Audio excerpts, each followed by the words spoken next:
Ancient Aliens is an American television series which premiered on April 20th, 2010 on the History Channel. The program presents the so-called ancient astronaut theory, which is the idea that extraterrestrials visited the Earth in the ancient past, and that historical texts, archaeological records, and various legends contain evidence of this contact. I used to believe that the ancient astronaut theory was true. I spent years learning about it from the popular authors, from video presentations and radio shows. I was an enthusiastic promoter of this idea to my friends and family.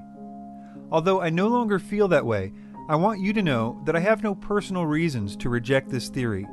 My current worldview could easily accommodate the existence of extraterrestrials. I hope you will come away from this film, even if you disagree with it, saying that I fairly reviewed the claims of ancient aliens without bias and with respect. I hope to show you that this is not a matter of ancient aliens getting a few details wrong here and there and their main premise remaining true. That is not an option in my opinion. I hope to demonstrate to you that they are wrong not on some, but on every single point where they assert an ancient astronaut theory to explain evidence, and that often they are using deceptive means to do this, and sometimes even fabricating evidence to make their points, as we will see. I would also like the viewer to know that unlike many skeptics of the ancient astronaut theory, I actually concede that something out of the ordinary could have occurred in the ancient past, and that there are certain consistent themes in ancient mythologies and the like that require good explanations. But I think you will quickly see that the ancient astronaut theories do not explain this evidence. You will notice a number that appears periodically on the bottom right-hand corner of the screen throughout this film. This number will appear when I am making a claim that requires a reference in order to back it up, and it will correspond to a number on the companion website ancientaliensdebunked.com. This film is divided into 3 main sections, and each topic can be viewed independently at the website if you choose. I will occasionally be joined by commentary from Dr. Michael Heiser, one of the few actual scholars who has been willing to interact with the ancient astronaut theory. Dr. Heiser has been one of the most articulate proponents of the skeptical viewpoint of this theory, and has written papers and books, as well as almost a dozen websites on the issues we will be covering in this film. We are happy to have him as a part of this film, and we're happy to have you, the viewer, here as well.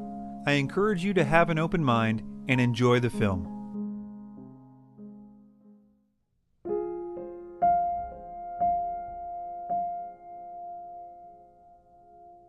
Pumapunku is so unique in the way that it was constructed and shaped and positioned that it is the most intriguing ancient site on the planet. While the pyramids at Giza are incredible feat of achievement, compared to Pumapunku, the pyramids are child play. In my opinion, the most significant piece of evidence that we have in this entire ancient astronaut puzzle is Pumapunku in the highland of Bolivia. Well, if Pumapunku is considered such good evidence for the ancient astronaut theory, we should probably start off by looking at it. After all, it's the one that they say was built directly by extraterrestrials. Pumapunku is the only site on planet Earth that, in my opinion, was built directly by extraterrestrials. Ancient Aliens starts off with a false dilemma by making people think that it was absolutely impossible for ancient people to construct Pumapunku, even to the point of making outright false claims. One of the most intriguing things there is that the stones that were used there aren't sandstone, they're granite and diorite. The only stone that's harder than diorite is diamond. So the only way that this could have been achieved is if the tools were tipped with diamonds. This is funny because it's totally wrong. The stones are not granite or diorite at Pumapunku. They are red sandstone and andesite. But this is also funny because of the way that he says it. The stones that were used there aren't sandstone, they're granite and diorite. Well, yeah, actually, it is sandstone. You can't blame him, though. It becomes obvious that throughout the series, he often just repeats things he's heard in Eric von Daniken's books. Von Daniken's books are what the Ancient Aliens series is based on.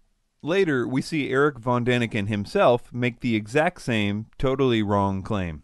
Of course made out of stones found on Earth, because you don't transport granite or diorite from another solar system. Von Daniken continues building up this false dilemma. One of these platforms is 800 tons. This is very incorrect. The heaviest block at Pumapunku is 130 tons, and most of the stones are much smaller than that, so he's off by a whopping 670 tons. Unfortunately, we will come to expect this kind of thing from von Daniken as we progress.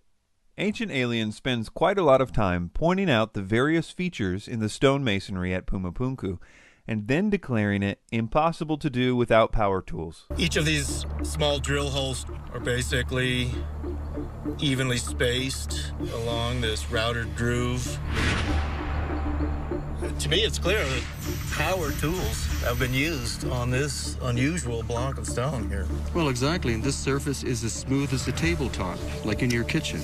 There's no wave to it or anything. This was machined. The sandstone and andesite stones at Pumapunku would have been easily worked with the most basic stoneworking tools. The idea that diamond-tipped power saws were needed is ridiculous. The red sandstone was relatively soft and easy to work with, and even though andesite is pretty hard, because of the way it cooled, it could easily be flaked off using stones as soft as 5.5 on the Mohs scale. Such pounding stones were found all over the andesite quarries in the area. Contrary to Ancient Aliens' claims that archaeologists are baffled by Pumapunku, archaeologists know the basics about how Pumapunku's stones were cut and shaped. This is partly because there is evidence for this all over the site itself. They actually used a method that almost all ancient stoneworkers used. They used hard pounding stones to pound out trough-like depressions. Later on, they used flat stones and sand to grind the stone to make a polished surface. We will see later on that this is also how the Egyptians, thousands of years before this, made their flat-surfaced granite monuments like obelisks. Sand, as we will see later when we look at Egypt, has extremely hard particles in it, and if placed between a flat surface and a rock, can polish even the hardest stones known to man. In fact, the harder the stone is, the better it can be polished using sand. We will also see how sand can turn a piece of copper into a very efficient granite saw or granite drill, a method which the Egyptians utilized quite well. Some stones at Pumapunku that Ancient Aliens would never show the cameras are the ones that are in the middle of this process. They show that at the same time a stone was being pounded by stone hammers, which created these trough-like depressions, the grinding and polishing was taking place on the other end of the stone. Unfinished stones like this one clearly show how they were shaped, and it wasn't with lasers. There's also unmistakable evidence of stone hammers having been used in places that were never meant to be visible, like where certain stones would be connected with one another. And because of that, it's hard for me to believe Eric von Daniken in this next clip, because it would mean that the alien toolbox had a laser gun right next to a stone hammer. Extraterrestrials arrive, the spaceship stands in orbit. Only a smaller space vehicle comes down like a space shuttle. So, just to protect their instruments, they make overnight, with their technology, what we call a base camp. Of course made out of stones found on Earth, because you don't transport granite or diorite from another solar system. And then they disappear. But the wall of their base camp is still there. It is true that stone tools would not be enough to construct Pumapunku, especially for some of the finer points. For that, they would need metal chisels and the equivalent of a carpenter's square. Entire studies have been done detailing how these cuts were made, and nothing spectacular is required except some metal tools like chisels. The arguments against this are usually either that a particular culture did not yet know how to cast metals, or that copper chisels would have been too weak. On the first point, we know that the pre-Incan Andean culture was very skilled at fashioning metals and creating metal alloys. In fact, the people who built Pumapunku were even pouring copper alloys into molds right on site, showing that they had more than enough capability to form all kinds of metal tools. But the question is, what about the tool's strength? Well, even if they were pouring pure copper into a mold, it would still work, but it would need sharpening often. But because archaeologists actually found a few of these metal cramps used by them on site, we now know that they were using a very strong copper arsenic nickel alloy, which made a much stronger final product. Arsenic acts as a deoxidant, preventing the metal from becoming too brittle, and nickel was used in copper alloys specifically to make strong chisels. Once you understand that they had the ability to make strong metal tools in a huge variety of shapes, there is no part of Pumapunku's stonework that would have been too difficult for them. Well, what about these 90-degree right angles that ancient aliens make so much about? One of the amazing things here at Pumapunku is the precision of the blocks. You can see with this block of granite that it's really been cut at very accurate right angles. To make flat surfaces with right angles, you don't need alien technology. You only need a square or a simple equivalent. It's important to keep in mind that Pumapunku would have been built thousands of years after the Egyptians, who had all kinds of squares and plumb bobs and levels and so on. It's a pretty basic stoneworking tool. That being said, despite what Ancient Aliens says, Pumapunku is not all perfect right angles. You can even see this, ironically enough, as the Ancient Aliens crew goes around with carpenter squares. You can see that some of them are simply not square. Also, they make claims like all the H blocks are the same dimensions, which they say suggests that they were made by a big machine. But not only would that not be the only conclusion if it were true, it's not even true. The dimensions of the H blocks are not all the same, though they are close. It's probably the case that they were made using the same plans. Speaking of plans, mainstream archaeologists say that Pumapunku was built by the Aymara Indians. And we would all have to agree that in order to build something like Pumapunku, you need writing, you need planning, and you need some sort of a idea where which piece goes and how it ultimately all fits together. But there is one thing that all the mainstream archaeologists agree upon, that the Aymara didn't have any writing. So how is it possible that they built all of this without plans? the builders of Pumapunku may not have had an alphabet, but they did use the common iconography or artwork of their culture called Yayamama. All the icons on the site are Yayamama, not secret alien code, and this is but one of the many indications of the culture and time that it was built. But my point is that like many cultures, they used pictures instead of an alphabet, and most building plans are done through pictures, like blueprints for example. So saying that no alphabet means no planning is pretty ridiculous in my opinion. Well, what about moving the stones and lifting them into place? Surely that would have required levitation.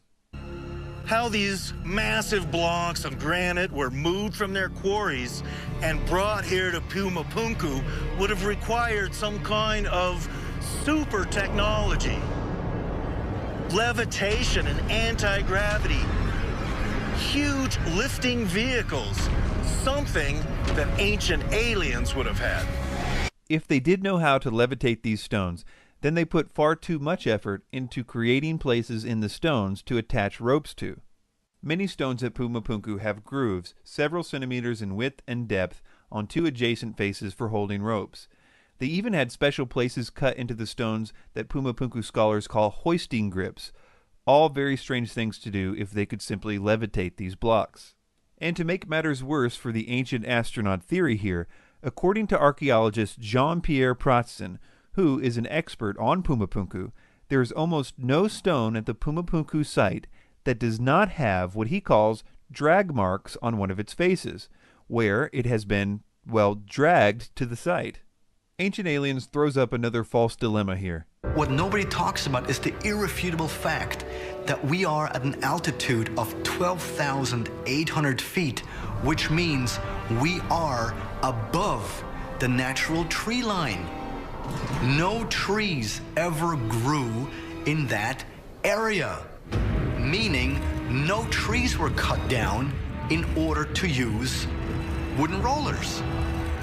The wooden roller theory falls by the wayside. This is like saying that there's no way that the Egyptians used wood because trees didn't grow in Egypt, which is true. The difference is that while the Egyptians had to import wood from places like Lebanon, It would have been far easier for those at Pumapunku to solve this problem. All they would have had to do is simply walk down the hill a little bit.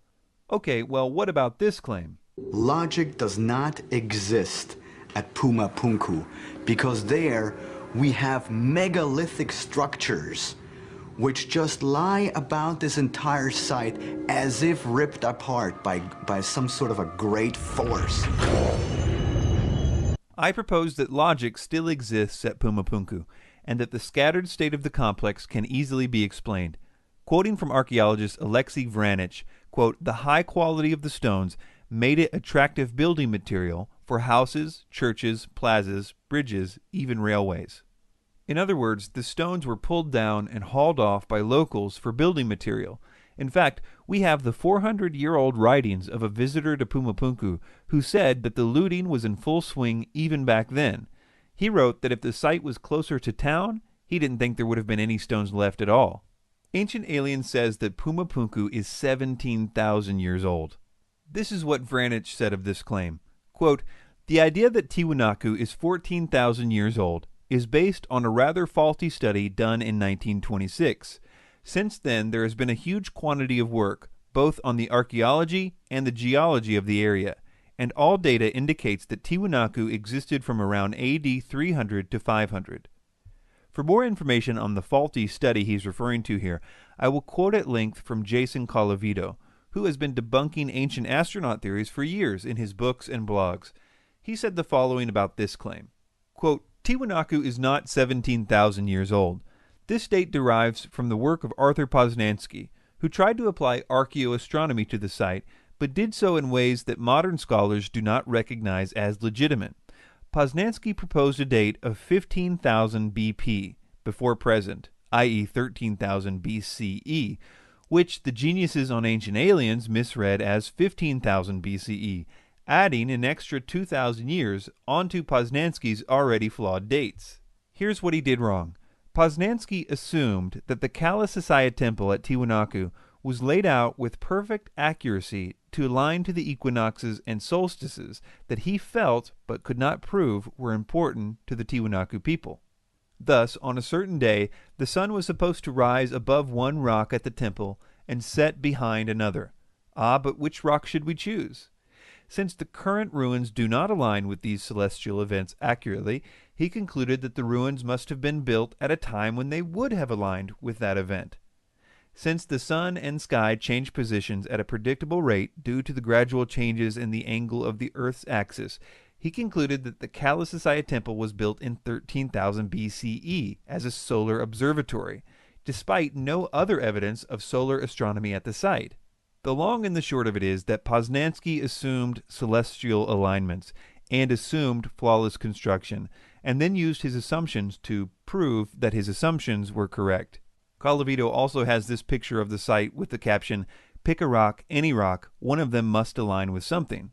This site has been dated using a huge variety of methods, things like carbon dating, the type of metals they used, the debris found in certain places, the type of iconography they used. Literally every kind of dating method applied comes to the same conclusion.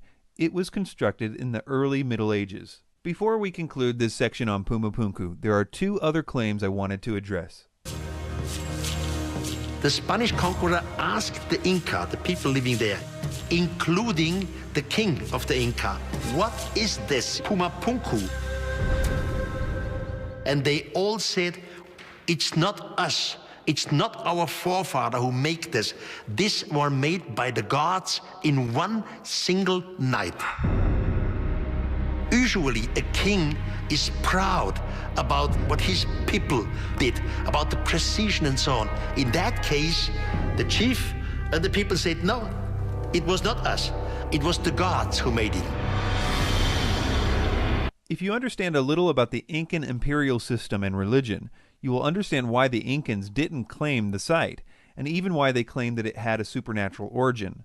Part of the Incan state religion was that the Incan Empire was the first civilization, and it was created by God himself. It was a very convenient idea for bolstering the Incan case for the right to rule everyone else. When the Incans arrived at Pumapunku, the site had already been abandoned for at least 100 years. Admitting that there was a pre-Incan culture at all, let alone one with more skill than them, would have been detrimental to the whole scheme. So they slightly modified their already existing mythology to include Pumapunku. So instead of Viracocha creating the Incan capital, he also created Pumapunku. And just like that, the Incans were still the oldest and greatest civilization, even though everyone probably knew it wasn't true. And finally, Ancient Aliens says the following about what the ancient local people believed regarding who constructed Pumapunku. Local legends suggest that Tiahuanaco was built as a site of religious pilgrimage to celebrate the arrival of sky gods. But this is a total lie. Viracocha came from the sea, not from the sky. This is a very sneaky move by Ancient Aliens, in my opinion. So, in conclusion, the stones are not made of granite and diorite. The stones were easily workable with the tools available to the Andean culture, tools which we know included high-quality metal alloyed chisels. These tools would have been more than sufficient to make the angles seen at Pumapunku. The faces of the rocks have been finished using a polishing technique after being rough-cut using stone hammers, evidenced by the unfinished stones and hidden areas of the finished stones. The moving of the stones was not as difficult as Ancient Aliens makes it seem, especially when you take into account that they are telling people that the stones weigh 600 tons more than they actually do.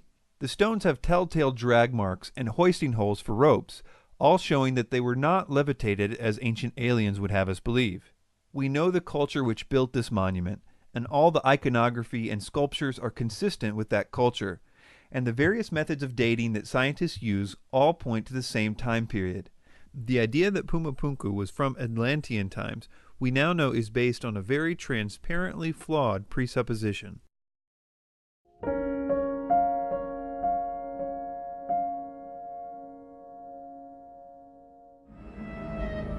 Perhaps the most familiar and most mysterious megalithic structure in all the world is the Great Pyramid of Giza.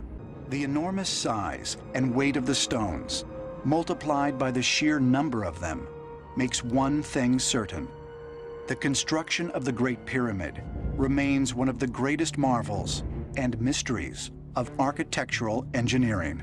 The pyramids at Giza are marvels of engineering, and there are many theories about how they were constructed, from the mundane to the fantastic. There are all kinds of theories on how the Great Pyramid of Giza was built. So many theories, you just sit back and shake your head. And that includes ET visitations, levitating the blocks with some kind of sound system. One place we can learn a lot about Egyptian stone-cutting methods is from the so-called unfinished obelisk. Here we have a 1,000-ton obelisk made of granite, which was abandoned midway through the project because of a crack that developed. This stone, because it is unfinished, gives us direct insight into how they cut and shaped granite, as well as other stones. On the sides we can see how these stones were separated from the quarry. A team of workers would line up side by side and pound their sections with a diorite pounding stone. Such pounding stones can be found all over this and other quarries in Egypt. This pounding only broke off millimeters of granite at a time, but eventually these trough-like sections emerged at each worker's station. After that, they would do the same thing on the bottom of the block, until it was supported only by a thin spine in the middle. Then it would be snapped off using levers. The people who created the Moai statues at Easter Island used very similar methods for quarrying stone, as did many other groups around the world, as we will see. After the stones had been roughly shaped using pounding stones, they would then begin to polish them with grinders. There have been many types of stone grinders or polishers found in ancient Egypt. They usually had a handle with a flat surface, which they would use to rub against the stone with sand as the abrasive. They were, well, sanding the stone. The various mineral particles found in sand are hard enough not only to polish hard stones like granite, but also to do what Ancient Aliens tries to make people think is utterly impossible, that is, to cut granite. The Egyptians had a variety of ways to cut granite, mostly involving copper and sand. There are plenty of saw marks on granite stones in Egypt, at the granite quarries, of course, as well as certain notable ones, like the famous granite sarcophagus in the Great Pyramid. The person who was doing the sawing on the sarcophagus sawed for a while at the wrong angle before realizing his mistake and going in the right direction, which left a pretty big mark for us to study. These copper saws came in 3 basic styles. One was a 2-person saw, like an old-time lumber saw. Another type was a small, handheld saw with a wooden handle. And finally, there was a tubular saw for making holes in granite and other stones. These saws are depicted in several Egyptian reliefs. Interestingly, they didn't require saw teeth to work. They only required sand to be placed between the saw and the stones. The sand was what did the cutting. This particular method of stone cutting has been tested by ancient Egyptian tool experts, and not only was it done, but it was apparently quite easy to do. However, sawing granite with copper was expensive, because the copper would wear out somewhat quickly. Therefore, you mostly see granite in ancient Egypt being worked with pounding stones, finished with grinders and chisels. The saw work was reserved primarily for royal projects, like that of the sarcophagus. All of this really makes Ancient Aliens lose credibility, because all throughout the series, they make it sound like working with granite was only possible using diamond-tipped alien power tools. But as all this relates to the Great Pyramid's construction, it's important to remember that almost none of the pyramid is made from granite, except for a few things like the roof supports for the king's chamber. Most of the stone was sandstone and limestone. About 85% of the stone used in the construction of the pyramids was relatively soft sandstone, which was quarried right on site. That's right, the Great Pyramid was built right in the middle of a massive sandstone quarry, which was no doubt at least one factor in choosing the location to build it. The other 15% of the stones, like that of limestone and granite, would have to be brought in from a slightly further away location. So this raises another question. What about moving these stones?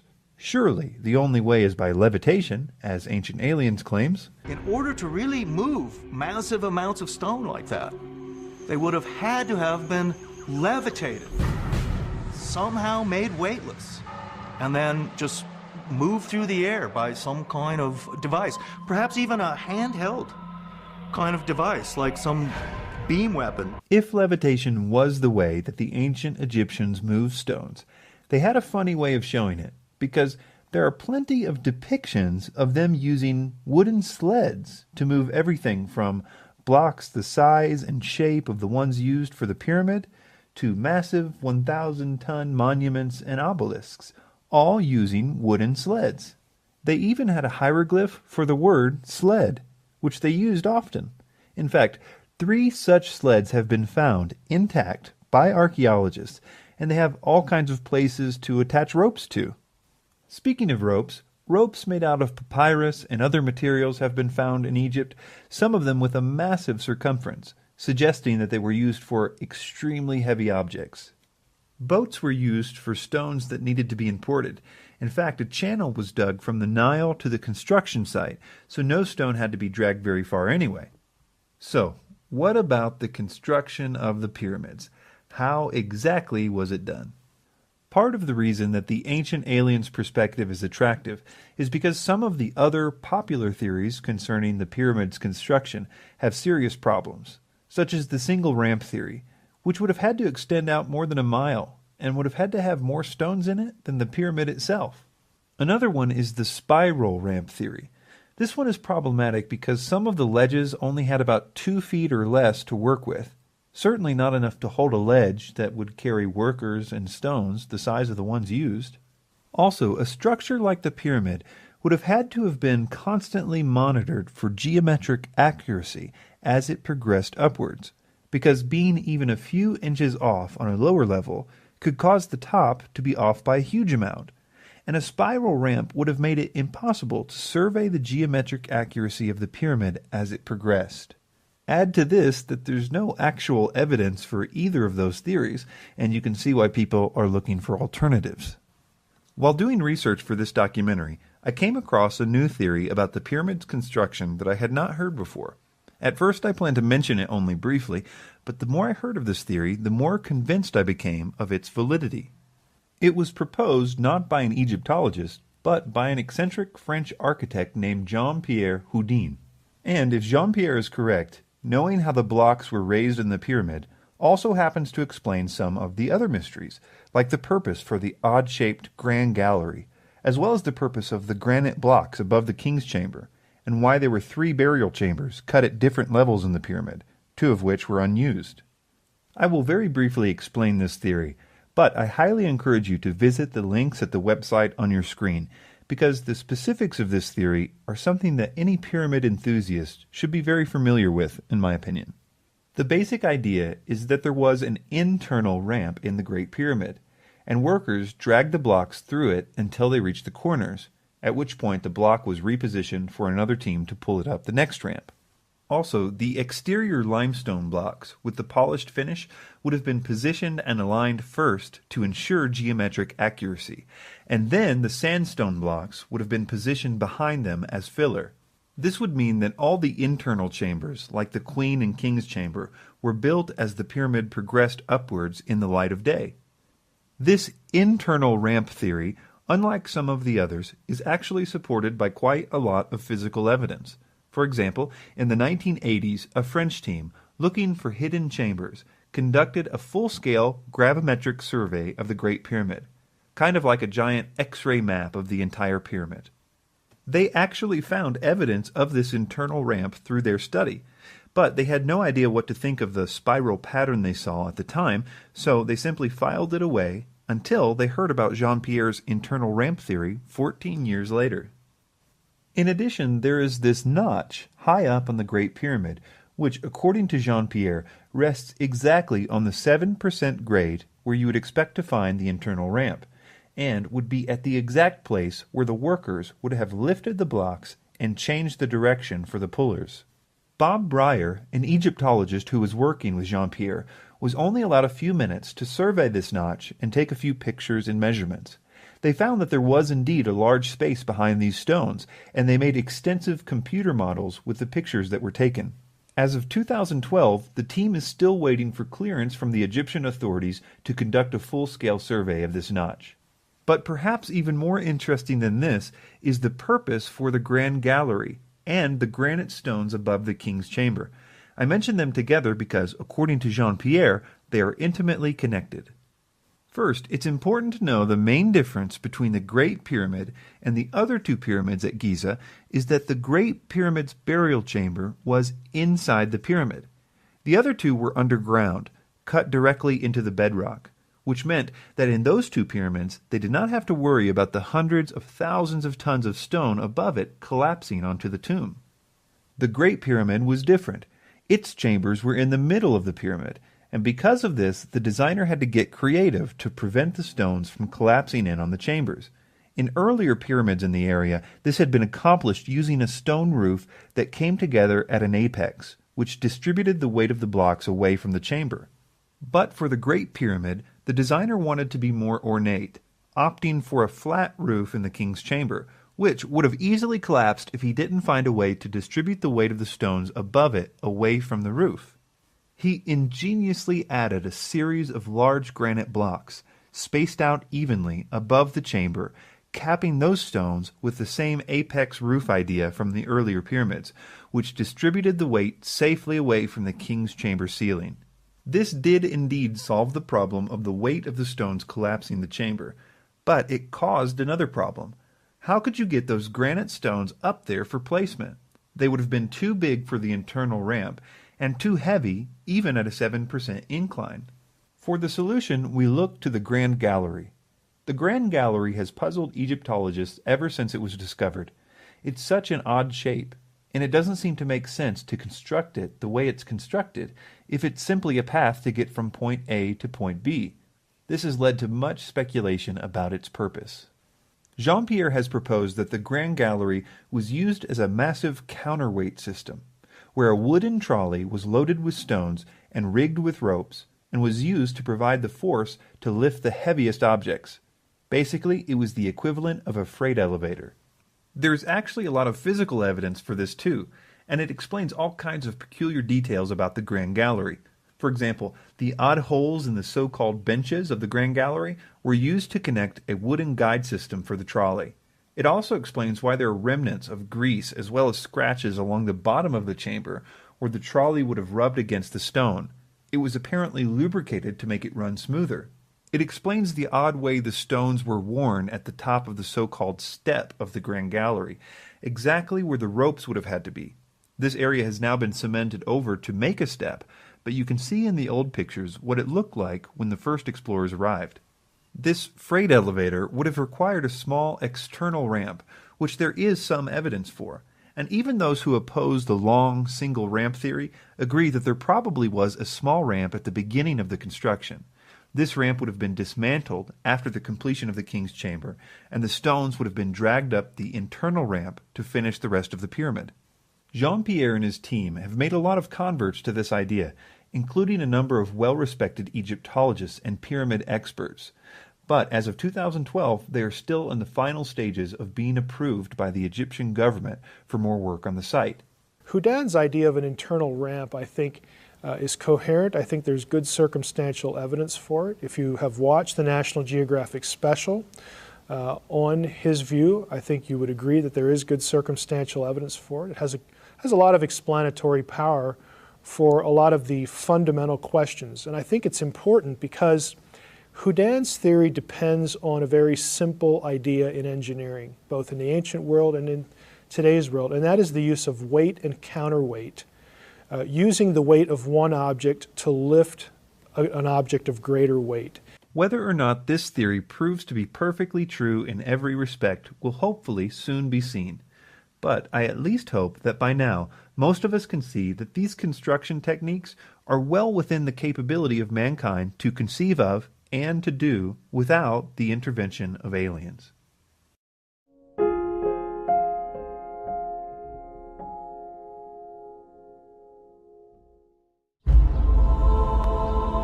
Eastern Lebanon, the Bekaa Valley.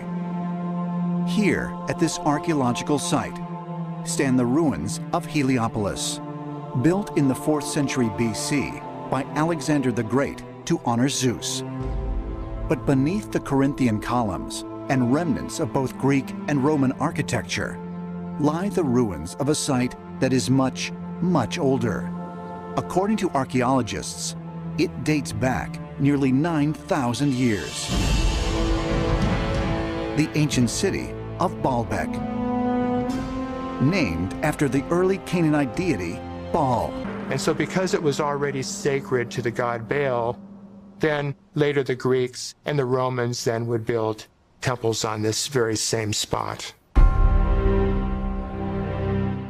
Archaeological surveys have revealed that the enormous stone foundation that lies at the base of the site dates back tens of thousands of years. But even more significant to ancient astronaut theorists is their belief that the colossal stone platform may once have served as a landing pad for space travelers. The idea that ancient aliens will try to convey is that underneath the Roman ruins lies a very old platform that was once used to launch spacecraft. As we watch the next clip, listen for the first thing they cite as evidence for this claim. But what was originally there before the Roman temple was this spaceport platform that was apparently used for extraterrestrials coming and going on planet Earth. As evidence, researchers point to the gigantic megalithic stones incorporated into the foundation, each weighing between 800 to 1,200 tons, and perfectly fitted together. These three stones they're referring to are called the trilithons, and the heaviest of the three is 800 tons, not 1,200 tons as they say. There are two other stones that are heavier than this around the area, but they are unused, still connected to the bedrock in the quarries, and thus are obviously not part of the trilithons. The way the information is presented about these three stones leads the viewer to believe that they are part of the foundation, or platform, of the Baalbek site. What they want the viewer to think is that spacecraft lifted off and landed on the stones of this platform. They also claim that these three stones cannot be of Roman construction, as the mainstream archaeologists believe, but they say that they were part of the earliest structure at the Baalbek site, and that the Greeks and Romans only built on top of this ancient foundation. And it is true that there was a very old pre-Roman temple at this site, but we will learn more about that later.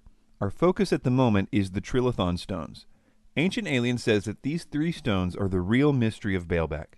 This is the real mystery of Baalbek, how these stones came to be there, why they were placed there, and specifically how they were transported into place, because some of the stones are of such magnitude that modern machinery is incapable of putting them there, but somehow our ancestors were able to do this. To solve this mystery, we need to first understand that these 3 stones do not form the foundation of Baalbek, as is so often suggested. The Trilithon stones lay end to end, or long ways, and are part of the narrow wall on the western end of the complex. They are most certainly not the foundation, nor do they constitute a platform, and it would be very awkward for a spaceship to land on top of them, considering the space on top is so narrow. Ancient Aliens tries to make it seem like no one knows the purpose for these stones, or why they had to be so heavy. But if the moving, hoisting, and setting of such massive stones was so incredibly difficult, then who, or what, placed them there? And perhaps more importantly, why? The truth is that the purpose for this wall is very well known by archaeologists. It was a retaining wall. Retaining wall technology really improved with the Greeks because of the importance of the amphitheater in their culture. Because most amphitheaters were sunken into the ground and surrounded by earth, they needed to construct retaining walls to hold back the soil. Then the Romans came along and basically perfected the practice. The rule of thumb in retaining walls, even today, is the bigger and heavier the stones, the better the retaining wall. Also, the stones needed to be in as big of sections as possible. In other words, huge sections of uncut stone. It's no coincidence that some of the biggest single stones in the ancient world, besides Baalbek, are also used in retaining walls, and by the Romans as well, as we will see. Retaining walls were especially important if there was a lot of soil erosion at the site, or if the platform you were trying to build was on a steep incline. At Baalbek, the platform was built right on the side of a huge hill, so for that reason alone, it would require a retaining wall if they intended to make a large level platform. But if you added to that a soil erosion problem, you would have 2 very good reasons for a huge retaining wall at Baalbek. So, does the area around Baalbek have a problem with soil erosion? The answer is yes, probably one of the biggest in the world. You can see evidence of soil erosion all around the Baalbek site. The soil from the top of the hill has been sliding down the hill into the valley below for hundreds of years. One of the leading causes of soil erosion is deforestation. If an area that once had trees has been completely cleared of those trees, the rain no longer will have anything to slow down its velocity. Normally, the rain hits tree branches and the thick foliage that accumulates on the forest floor over time. Also, the soil is kept in check by the root systems of the trees, which hold the soil in place. Lebanon has a picture of a cedar tree on its flag. Their trees have been a symbol of pride for literally millennia, the so-called cedars of Lebanon. But the forests have disappeared long ago, as they were one of the only sites for timber in the ancient Near East, and it was massively deforested in ancient times. In fact, the soil shifting is just as bad today in the Bekaa Valley. The UN in 2006 proposed a series of solutions to deal with this now full-scale environmental disaster in the Baalbek region. Homes in the region are being abandoned as their foundations shift and they become inhabitable. But although these proposed solutions by the UN may be new, this problem is an ancient one the Romans would have been well aware of. The massive Trilithon stones provided the weight needed to press down and secure the stones in the wall below. This is why you only see these huge stones on one side of Baalbek, the side where the steep slope is. The idea that these stones were part of a platform and were used as a landing pad is something that requires ignorance of the layout of the site in order to believe. Well, what about the age of this wall? Is it from the Roman period of construction, or is it from the pre-Roman Canaanite era? There is a lot of confusion about this point because there was indeed a very old pre-Roman temple on this site. The pre-Roman Canaanite temple was a pretty standard platform and altar, much like other sites built by the Canaanites, which were referred to in the Old Testament as high places. The original site was probably chosen by the Canaanites because it was indeed on a hill, as any good high place should be. but also because it was less than half a mile from the perfect stone quarry. The early versions of this temple, however, did not have a retaining wall. As the different groups added to the site over the years, the site changed drastically. The Romans alone spent 200 years doing construction at the site. Think of that. That would be like starting a construction project in 1812 that only just now came to completion. That's a long time to be working on a project. So yes, Baalbek is built on a very old Canaanite altar to Baal, but the trilithon stones were not part of that site, nor are they part of the foundation as is often claimed. They are part of a very necessary retaining wall. The question still remains, however, about the methods for moving and lifting these stones. Some have suggested that this stone alone weighs in excess of 1,200 tons. How was it moved there? Because obviously it's situated on top of these stone rows that we can find down here, which means that this stone had to be lifted and then set on top of these stones down here. So did the Romans have the technology to move and lift such stones? Well, all you have to do is look one country over to find out. About the same time the Romans were beginning their 200-year project at Baalbek, another project of similar magnitude was beginning by the Roman client king Herod the Great in 19 BC. Herod, using Roman techniques, renovated the Temple Mount to earn favor with the Jews, who viewed him as a Roman proxy, not a Jew.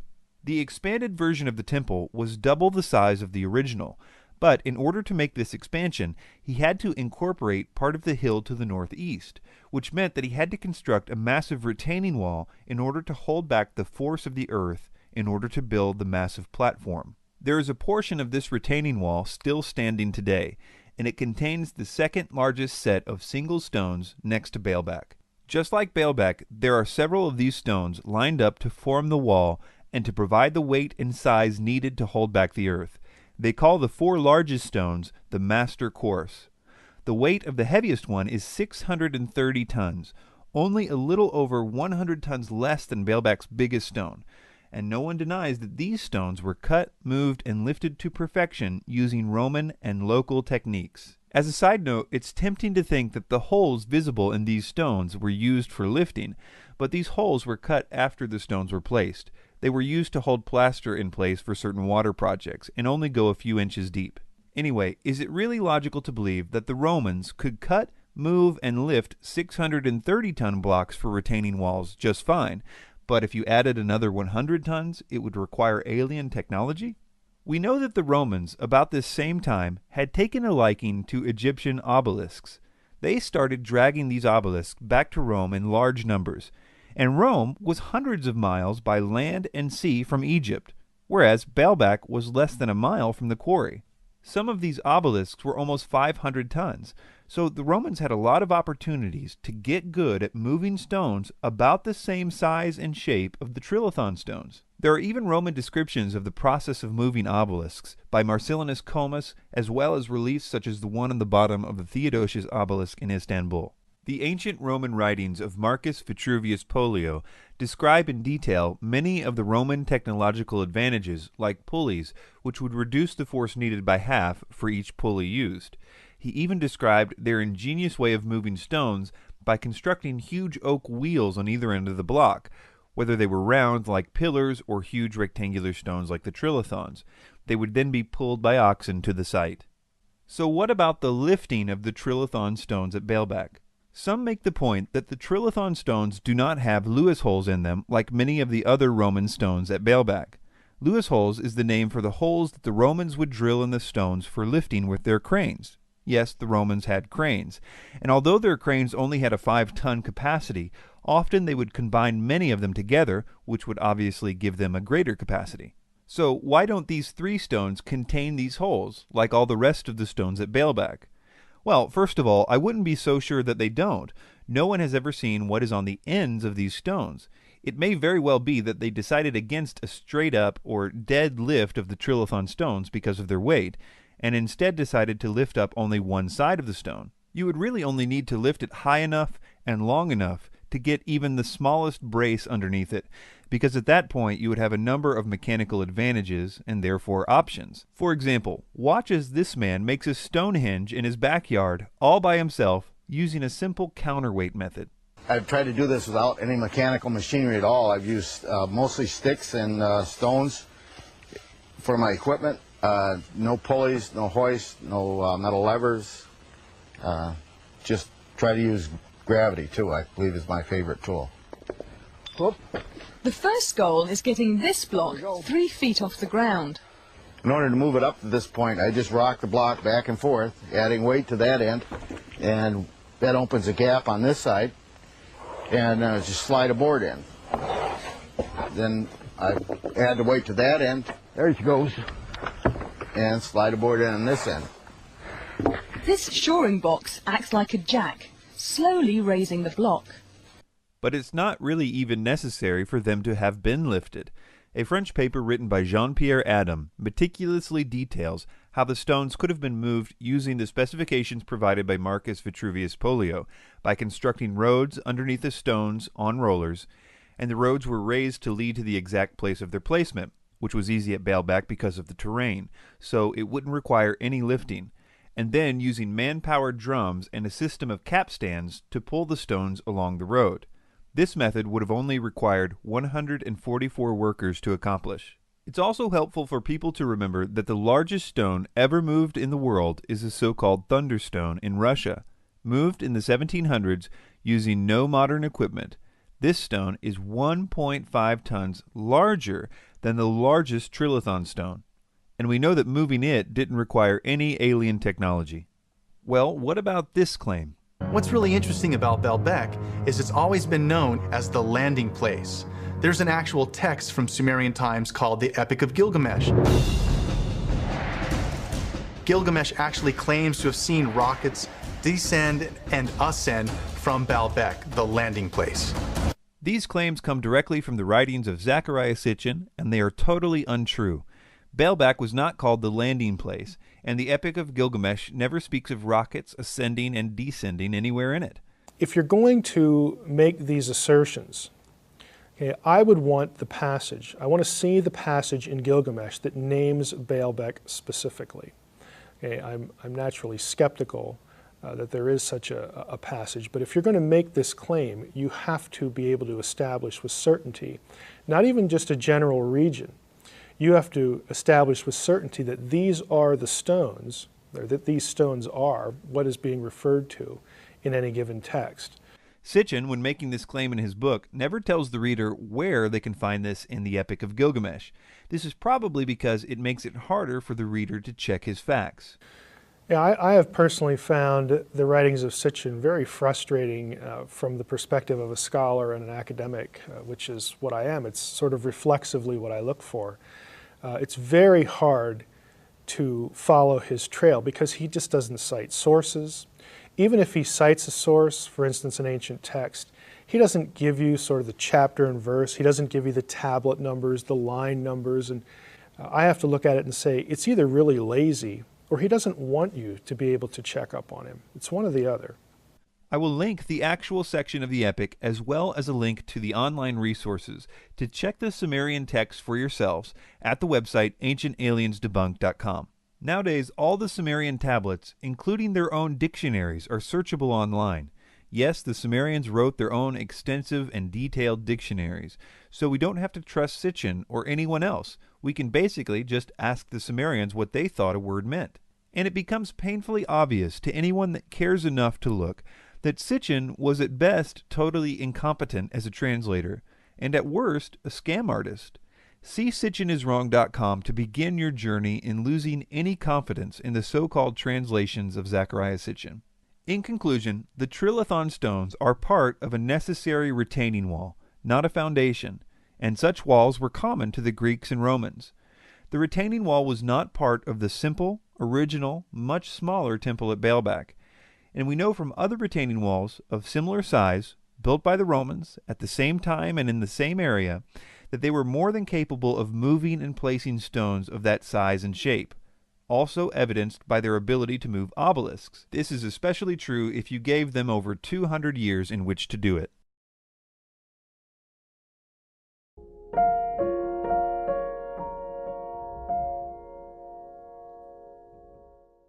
We will look at Incan megalithic sites like Machu Picchu all in one segment, because Incan stonemasonry was all done more or less the same way. In regard to Incan building, Ancient Aliens focuses most of its attention on the curved or beveled edges of the stones. They say that it looks like the edges of these stones were melted. Notice as we listen to them build the case for this, that the reason they believe this is true is based entirely on the way the stones look. There are signs in many of these stones that show very large amounts of thermal heat have been applied to mold the stones in such a way that they fit perfectly. And so it really does raise a lot of questions. If you look at the style the Sacsayhuaman wall was built, the blocks look as if they've been molded like putty. If you can mold stone into place, then all of a sudden, as crazy as this sounds, it makes more sense. Now, melting granite or any other stone and reshaping it would leave unmistakable evidence in and on the stones themselves. In other words, if the rocks were melted, it would be easily provable. It would not be a matter of what the stones look like. It would be a simple yes or no question. Ancient Aliens skips this step of proving or disproving their theory. Instead, they assume that the rocks were melted based on the look of the stones and move on to the step of trying to figure out who would have the technology to melt stones. I have a stone torch, which I use for sometimes shaping granite, and I mean, it generates a temperature of in excess of 3,000 degrees. 3,000 degrees. That's a lot. When we look back at the ancients and we see a technology that they couldn't possibly know, there's only two possibilities of that. Either God did it, which we really don't think happened, or some high-tech civilization from another planet came and showed them how to do it, then took their materials and tools and went back home. I think there's at least one more possibility that Mr. Dunn may have missed. Every shaped stone at any Incan site has what archaeologists call pit marks or pit scars. They occur when stone hammers are used to quarry and shape the stone. In addition, archaeologists have found a huge number of Incan stone hammers at the quarries. And, almost uniquely to the Incans, they are found at the building sites too, because the Incans only rough cut the stones at the quarries. They did the finish work on site, so the stones would perfectly fit the stones around them. Well, how did the Incans accomplish these beveled edges? They used a smaller gauge stone hammer for the outer section. The evidence for this can be seen on every single stone that has these edges. You can see that the pit scars are much more numerous and smaller on the edges, showing that more blows with a smaller stone was used to achieve the detail work. Another reason that this is no mystery to archaeologists is because there are a large number of stones in various stages of construction in the ancient Incan quarries. These stones reveal that indeed the Incan stonemasons were using some of the most basic tools, even for their time. If you would like to learn more about the details of this, I'll link you to some peer-reviewed papers that can tell you more than you'd ever want to know, including details of experiments done. For example, a single scientist in 90 minutes accomplished similar cuts with similar tools. And all of this makes what Dunn says here one of the most off-the-wall things ever said in the Ancient Aliens series. I can't help but think that whoever was behind this thought the process through from beginning to end. They didn't quarry the rock and then decide, how the heck are we going to transport this? They knew from beginning to end what needed to be done with whatever techniques and technology they were going to use.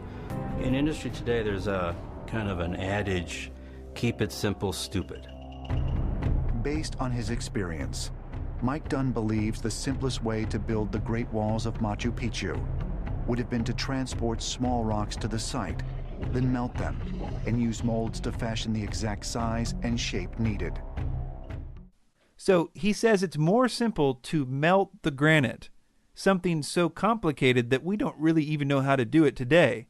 Is that really the most simple solution he could come up with? And then to say that they poured the melted rocks into a mold. I mean, look at these walls. Can anyone look at this and say, yeah, that looks like they were made from the same mold? These are not exactly bricks of the same size and shape. unless he wants to say that they made a new mold for every block, in which case we would go well out of the range of this being the most simple solution. As far as how the Incans moved the stones into place, they left us a lot of evidence behind in the form of ramps. There are Incan ramps all over the place, still in existence today, in the quarries and at the building sites. The Incans had one of the most massive workforces in all the ancient world. They were like the Roman Empire of the West, and they had an absolutely huge labor force at the ready for these types of projects. So we know these rocks were not melted and put into molds as Ancient Aliens tells us. We actually know exactly how they made these rounded edges, because of the pit marks left behind, as well as the huge number of stone hammers found in the quarries. There are no mysteries that require alien input with Incan stonework.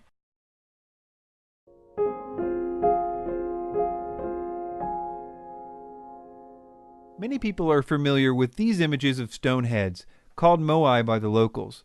Ancient Aliens tells us that nothing is really known about them. How in the heck did they make these? Where did they come from? And how did they move them? Nobody has the answer. This isn't true at all. For instance, we know exactly how they were cut and shaped, because the construction of the moai was abandoned abruptly. So there are plenty of examples of moai in various stages of development. Also, the stone tools that they used to pound out the relatively soft volcanic rock were found all over the quarries. Here's a clip of one of the locals explaining to his grandson how the moai were built. He thinks that 20 people carved this moai over a period of time of 5 to 6 years to this stage. This is our sections of people who were, given, as your assignment. This is your section. You can carve, and you can see different, ways of doing it, and you can clearly see the talking marks and how the people were carving and going in and make these deep cuts in the rock like this, that. The channels reached around and eventually formed a boat-like keel until the statue could be snapped off and fully extracted. Ancient Aliens spends most of its time here discussing the moving of the moai, and it's interesting the angle that they take, because it seems that they are aware that there have been many successful experiments moving moai with wooden sleds and minimal workers. So Ancient Aliens has to do what they do best, create a false dilemma. But there is a unique problem with the idea of moving moai with sleds or rollers. When you go to Easter Island, you don't get the impression they had enough wood to have rollers. And in fact, in the 1700s, the first 4 expeditions to Easter Island never really saw a tree. And so that's the real mystery of Easter Island. How can you move a multi-ton statue if you have no trees for rollers? So they say there are currently no trees on Easter Island. Therefore, they assume there were never any trees on Easter Island, and therefore, well, aliens. The problem with this is that there used to be a lot of trees on Easter Island, which we now know because of extensive pollen samples taken from the crater lakes as well as other methods. In fact, the very reason there are no trees on Easter Island now is probably because they used all of them while moving and lifting over 1,000 moais over hundreds of years. In other words, they used all the trees. One interesting thing about Easter Island is regarding soil erosion. If you take a land that once had a lot of trees and cut them all down, then you will have a massive soil erosion problem. This is because there would be no more root systems to hold the soil in place. Also, the rains no longer have anything to stop their velocity.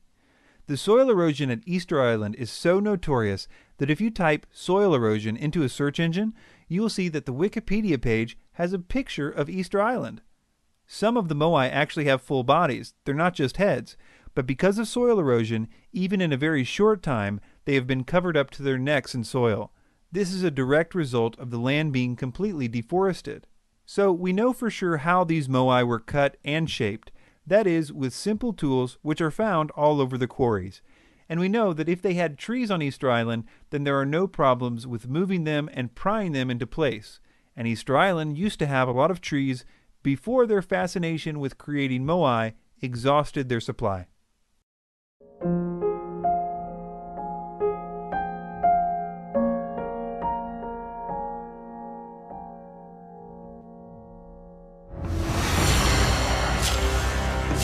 Arguably, the most remarkable Mayan artifact ever found, the stone sarcophagus lid of King Pakal, has produced considerable controversy. Mainstream scholars believe the depiction is of King Pakal on a journey to the underworld.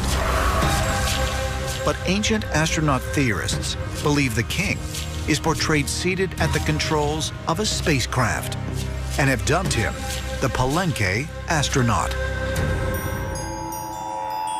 He appears to be going into space. He's the original rocket man. They're manipulating his spacecraft going into space. We have maintained for a very long time that the depiction here is of King Pakal sitting in some type of a spacecraft, because he is at an angle like modern-day astronauts upon liftoff. He's manipulating some controls right here. He has some type of a breathing apparatus or some type of a telescope in front of his face. His feet are on some type of a pedal. And down here, you have something that looks like an exhaust with flames. The sarcophagus lid of Pakal has been a centerpiece for the ancient astronaut theories since the beginning. Eric von Däniken believes this to be one of his best pieces of evidence. And you see his upper hand, he's manipulating some controls. From the lower hand, he's turning something on. The heel of his left foot is on a kind of pedal. And outside of the capsule, you see a linking flame. This is incredible. This is absolutely a proof for extraterrestrials. The theory rests on the idea that the Mayans were not depicting their usual symbols here, but were trying to realistically depict a rocket with Pakal as its pilot. I think the best thing I can do for you here is to clearly explain what the Mayanists and other scientists who specialize in Mayan culture and artwork believe this scene is depicting. As Ancient Aliens said, archaeologists believe this scene is depicting the moment of Pakal's death and his descent into the underworld. Let me show you why they believe that. The most famous symbol in this picture is that of the World Tree, which, if you believe Ancient Aliens, would make up the entire hull of the rocket. It's hard to overemphasize the importance of the World Tree in Mayan mythology. The idea was that the World Tree extended into the heavens with its branches, and its roots extended into the underworld, so it was a symbol of the bridge between the underworld, heaven, and earth. When it is depicted, it almost always has the double-headed vision serpent on its branches, just like it is depicted here on Pakal's lid. The vision serpent was believed to live at the center of the world. Thus, it is depicted just above the underworld and just below the heavens. In its top branches is the celestial bird, which is seen a little more clearly in other World Tree depictions like this one, but on Pakal's lid you can see it's clearly depicting the same bird.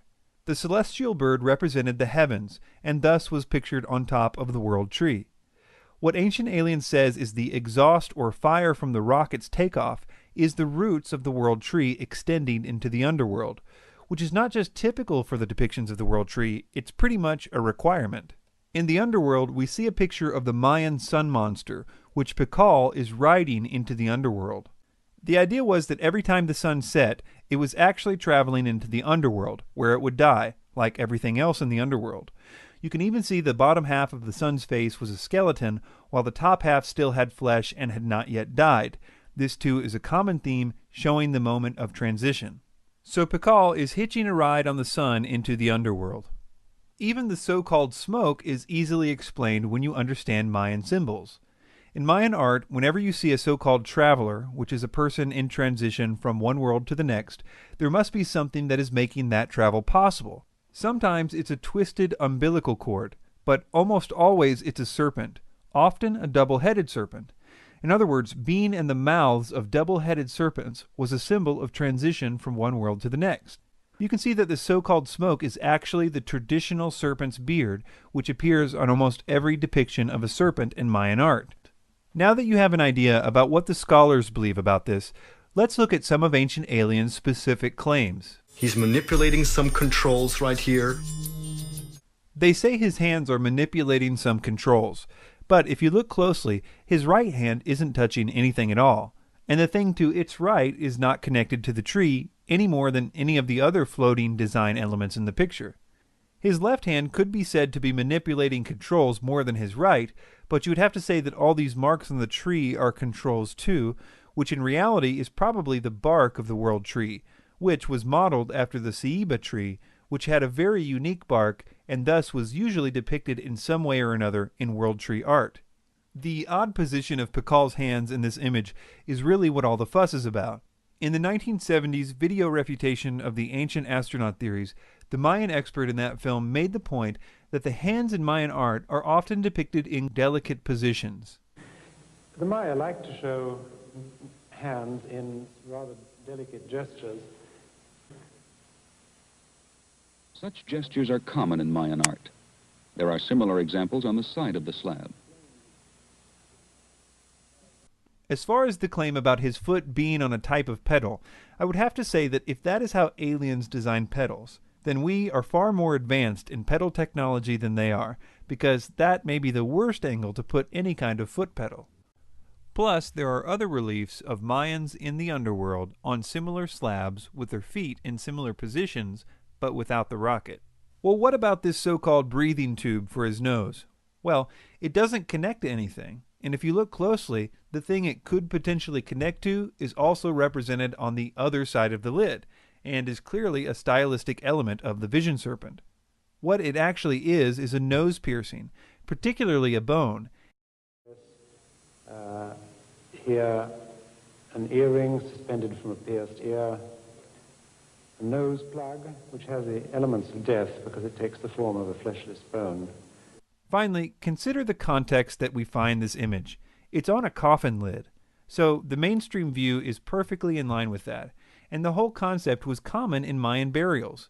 It would have been a strange thing for them to all of a sudden abandon their usual symbolic artwork to depict a rocket on a coffin lid.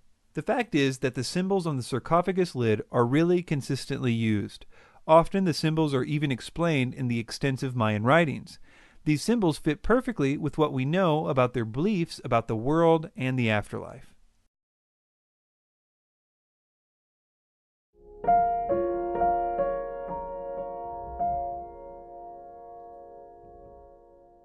The Nazca lines of Peru have been an important part of the ancient astronaut theory since its beginning. Originally, von Daniken claimed that the lines were kind of a UFO runway, or a type of alien airport, where the alien craft landed and took off. When challenged by Carl Sagan and others on this point in an early documentary, von Daniken kind of backtracked on this and said that he meant that the lines were created as a result of the spacecraft landing. I never said that the extraterrestrial needed runways with concrete or something like this. My idea, which I developed in my second book and also in the book In Search of Ancient Gods, the picture book, was that some vehicle was coming down, not an interstellar spaceship, simply a small vehicle, and landing with an effect maybe even of the air cushion system. So they don't need landing tracks, but simply by the landing itself, some sand and stones are blown away, and you have a simple track on the ground. And after maybe a few hours or a few days, they start again, maybe in another direction, you have a second track, the take-off track. In other words, he's saying that the spacecraft dragged on the surface of the ground as they landed, and that the lines are therefore the unintentional result of spacecraft landing. For the Ancient Alien series, however, it seems that they are back to claiming it was an airport. The lines look like airstrips. They start abruptly, they end abruptly. Looking at Nazca from the air, it looks like an airport. And it really does, because you have all these bands, wide bands that look like airstrips that are laid on top of each other, but you also have these gigantic, long, straight lines that go for miles and miles over valleys, over mountains. Either explanation seems to fall short of explaining why these lines are sometimes several miles long, one of them being almost 15 miles long. It would be a pretty inefficient spacecraft if it took 15 miles for it to take off, or, in the alternate explanation, if it needed to drag on the ground for 15 miles before it stopped. We will look more into this later. In the meantime, I want to look at what I think may be the most ridiculous claim of the entire Ancient Alien series. At Nazca, entire mountaintops have been removed. I mean, this all requires machining. And I'm not talking, you know, a little wheelbarrow and a pick. I'm talking sophisticated machinery, because we today would also need sophisticated machinery in order to achieve such feats. They are claiming that this mountain in the Nazca region has been artificially sheared off. But what they are referring to is a plateau. Plateaus and mesas are naturally flat on top. They occur all over the world, and geologists know exactly how they form. In light of that, it makes them spending so much time on this point kind of funny.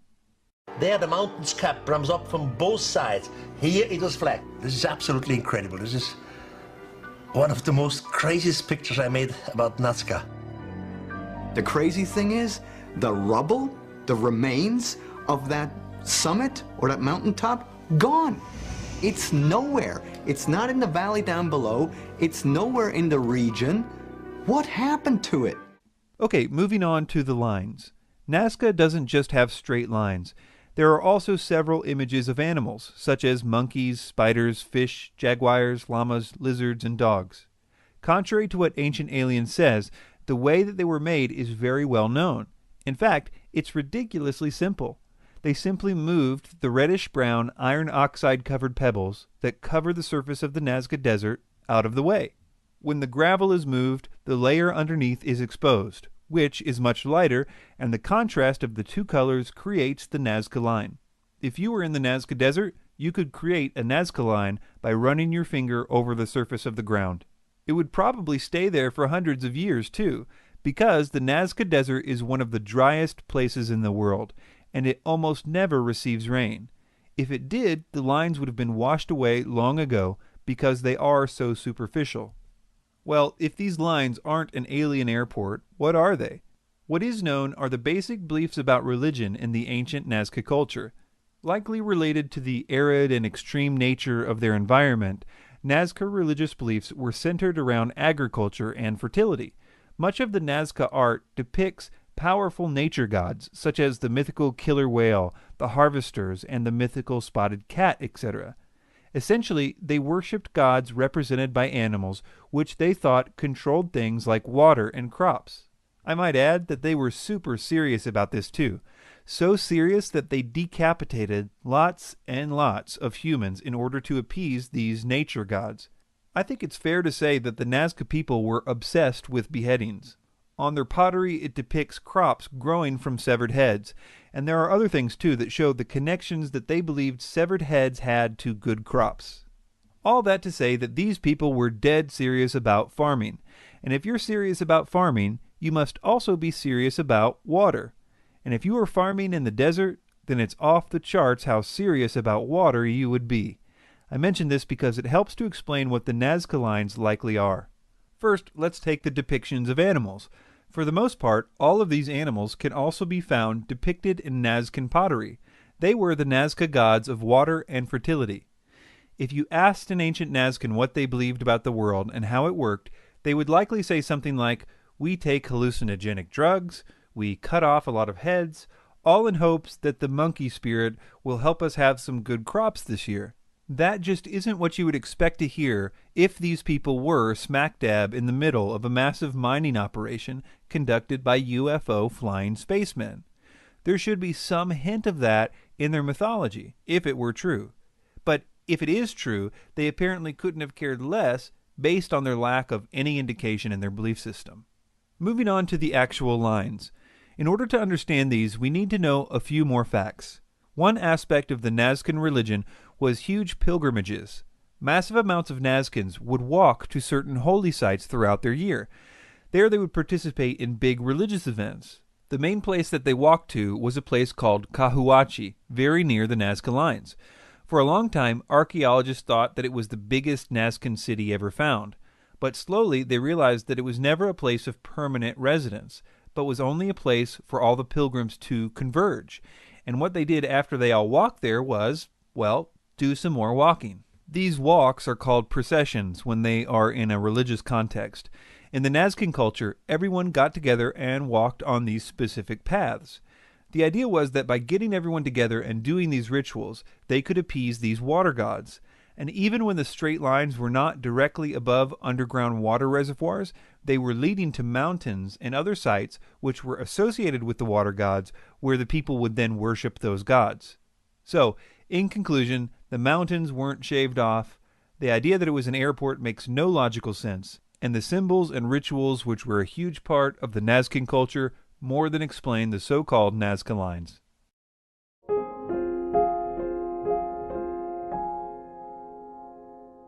Early in the 20th century, tomb robbers searching along the Magdalena River stumbled upon a gravesite dating back 1,500 years to a pre-Columbian civilization known as the Tolima. Among the funerary objects found there were hundreds of small 2 to 3 inch gold figurines. Many of those looked like insects and fish. However, out of those hundreds that they found, they also found about a dozen that are eerily reminiscent of modern-day fighter jets. Okay, so he admits that when these things were found, there were hundreds of them that were clearly representing insects and animals, and only about 10 of them that looked like jet airplanes. Now, before we get into the specifics, I would like to appeal to your sense of logic. Almost all of these little figurines are depicting fish, birds, insects, lizards, and frogs. And we can see when we look at the figurines where we know what they're trying to depict, like these frogs for instance, we can see a huge amount of variation and clearly stylistic elements that are not found in nature. So we know that they weren't trying to be ultra-realistic here, which you can further see by looking at their depictions of this man, or this cat, or this alligator. The Tolima were artists, and like most artists, they had a certain style that they brought to the subjects that they were depicting. Now, considering that all the other objects they found are animals, and considering the objects in question, like all the others, have eyes and teeth and so on, isn't it more logical to assume that these objects are probably like all the others? That is, that they are also depicting some kind of animal in a stylized way? Ah, but wait, Ancient Aliens has a false dilemma for us. And they have nothing in common with anything similar in nature. There is not a single insect in the world which has got its wings at the bottom. Now, when you exclude the possibility that it's an insect, one of the things which remain is the fact that this is actually, yes, what it looks like, a plane. Okay, let's see if we have this logic straight. Since no insect has these characteristics, it leaves us with only one other choice, which is an airplane. But I thought there were fish, birds, lizards, bats, and cats found too in the other 100 figurines. It would seem to me that he's kind of skipping a few options here on his way to the airplane conclusion. Let's take the most famous one, for example. This is the one that we will see later that they made a model airplane out of. The tails of all these figurines are vertical, which would make me think of fish, which also have vertical tails. One fish that the Tolima would have been familiar with is the suckermouth catfish. This might explain the round head and the big eyes, and even the small protrusions on the front of the fins. You can see that some varieties of this species of catfish have small protrusions on the front of its fins as well. When you look at the other gold figurines, you can see that not only were fish a common subject, but many different species of fish were represented. Because of the number and placement of the fins, fish are proposed for some of the other figurines as well. So when he says that no insect has its wings on the bottom, so it must be an airplane, I can only see that as deceptive, considering the placement and angle of the fins are perfectly accounted for in many fish species that were available and important to the Tolima culture. In other words, airplanes don't have a monopoly on being aerodynamic. To prove one of these figurines was aerodynamic, which according to Ancient Aliens proves it was a plane, they built a model of it. Here is what they say about it. It was rather simple because we don't need to put much parts to this shape because this shape is perfect. Everything was already done by the native people 2,000 years ago. They did not add an inch or remove an inch. They just essentially blew the little thing into a larger size. I mean, this is sensational. No, they didn't add an inch or remove an inch, unless you count things like totally removing the big curls on the front of the wings, which would have rendered the model totally useless for flying. They also added curvature to the wings. They added flaps, a landing gear, and one more little thing, a propeller and an engine. Finally, I want to appeal to your sense of logic on the following point. Consider that all we know about this culture reveals them to be simple farmers, fishermen, and artisans, people that lived off the land. And considering that there is nothing in the extensive amount of archaeological material from this culture that would suggest knowledge about planes landing and taking off all the time, is it logical to assume that aliens landing and taking off in their backyards made so little impression on them that they only devote 10 of the hundreds of figurines to it, and only in one tomb? Or is it more logical to assume that just like the other hundreds of figurines with eyes and teeth and fins, that they are highly stylized animals, like fish, that they knew about and relied upon in their daily lives? I think even a die-hard ancient astronaut theorist would have to admit that logic is not on their side on this one.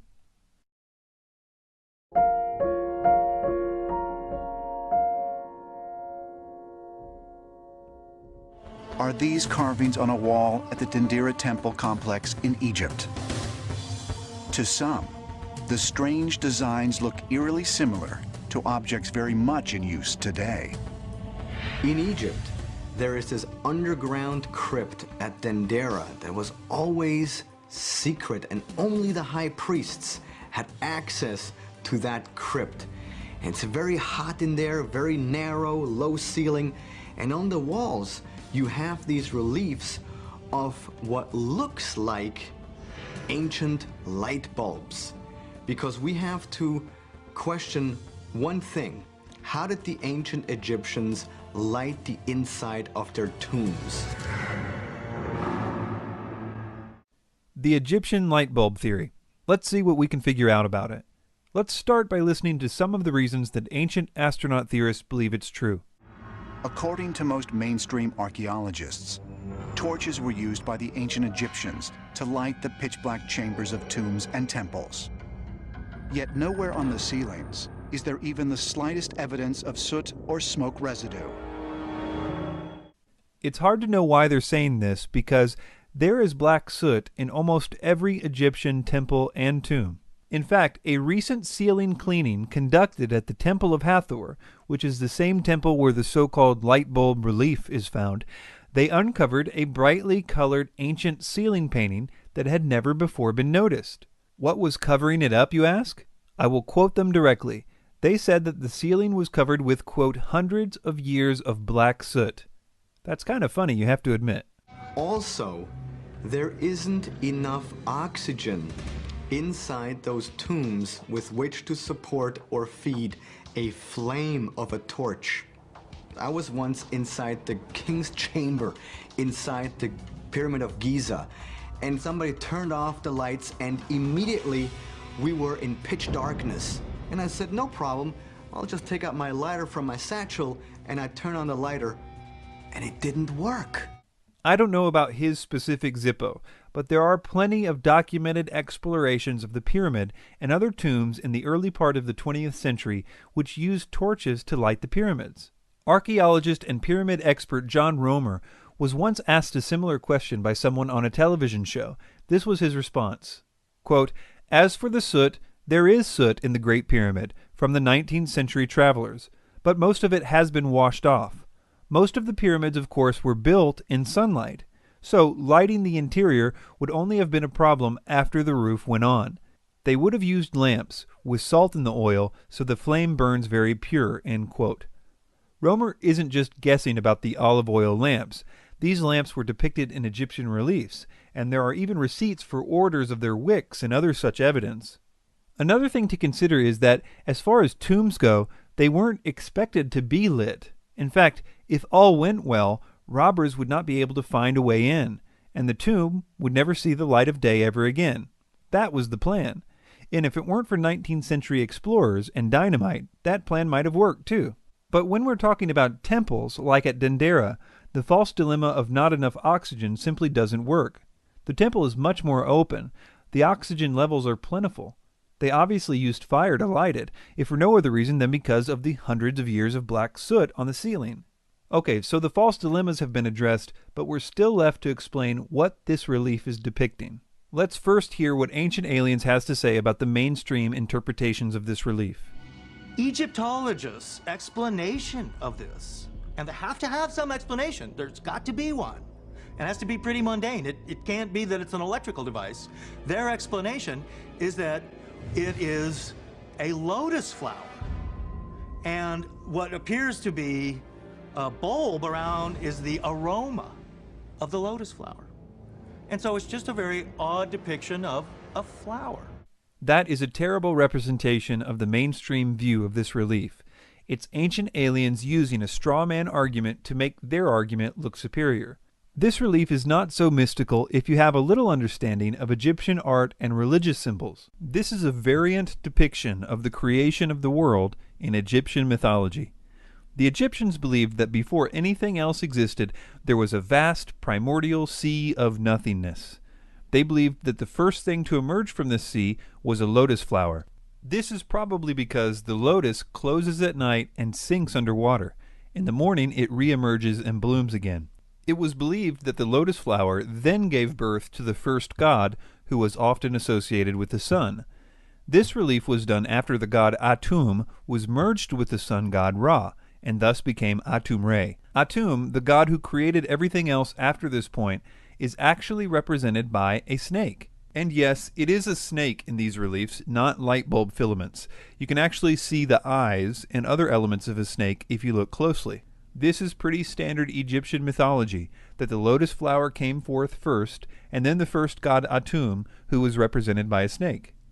Well, what about this bubble surrounding it? I will quote an expert directly on this point. Quote, "Despite the variety of deities, the Egyptians conceived the origin of the world as singular. Only one god, Atum, was responsible for the emergence of the universe as a bubble of air in the vast, limitless, inert ocean and everlasting darkness of the undifferentiated primordial waters, none, that existed before creation.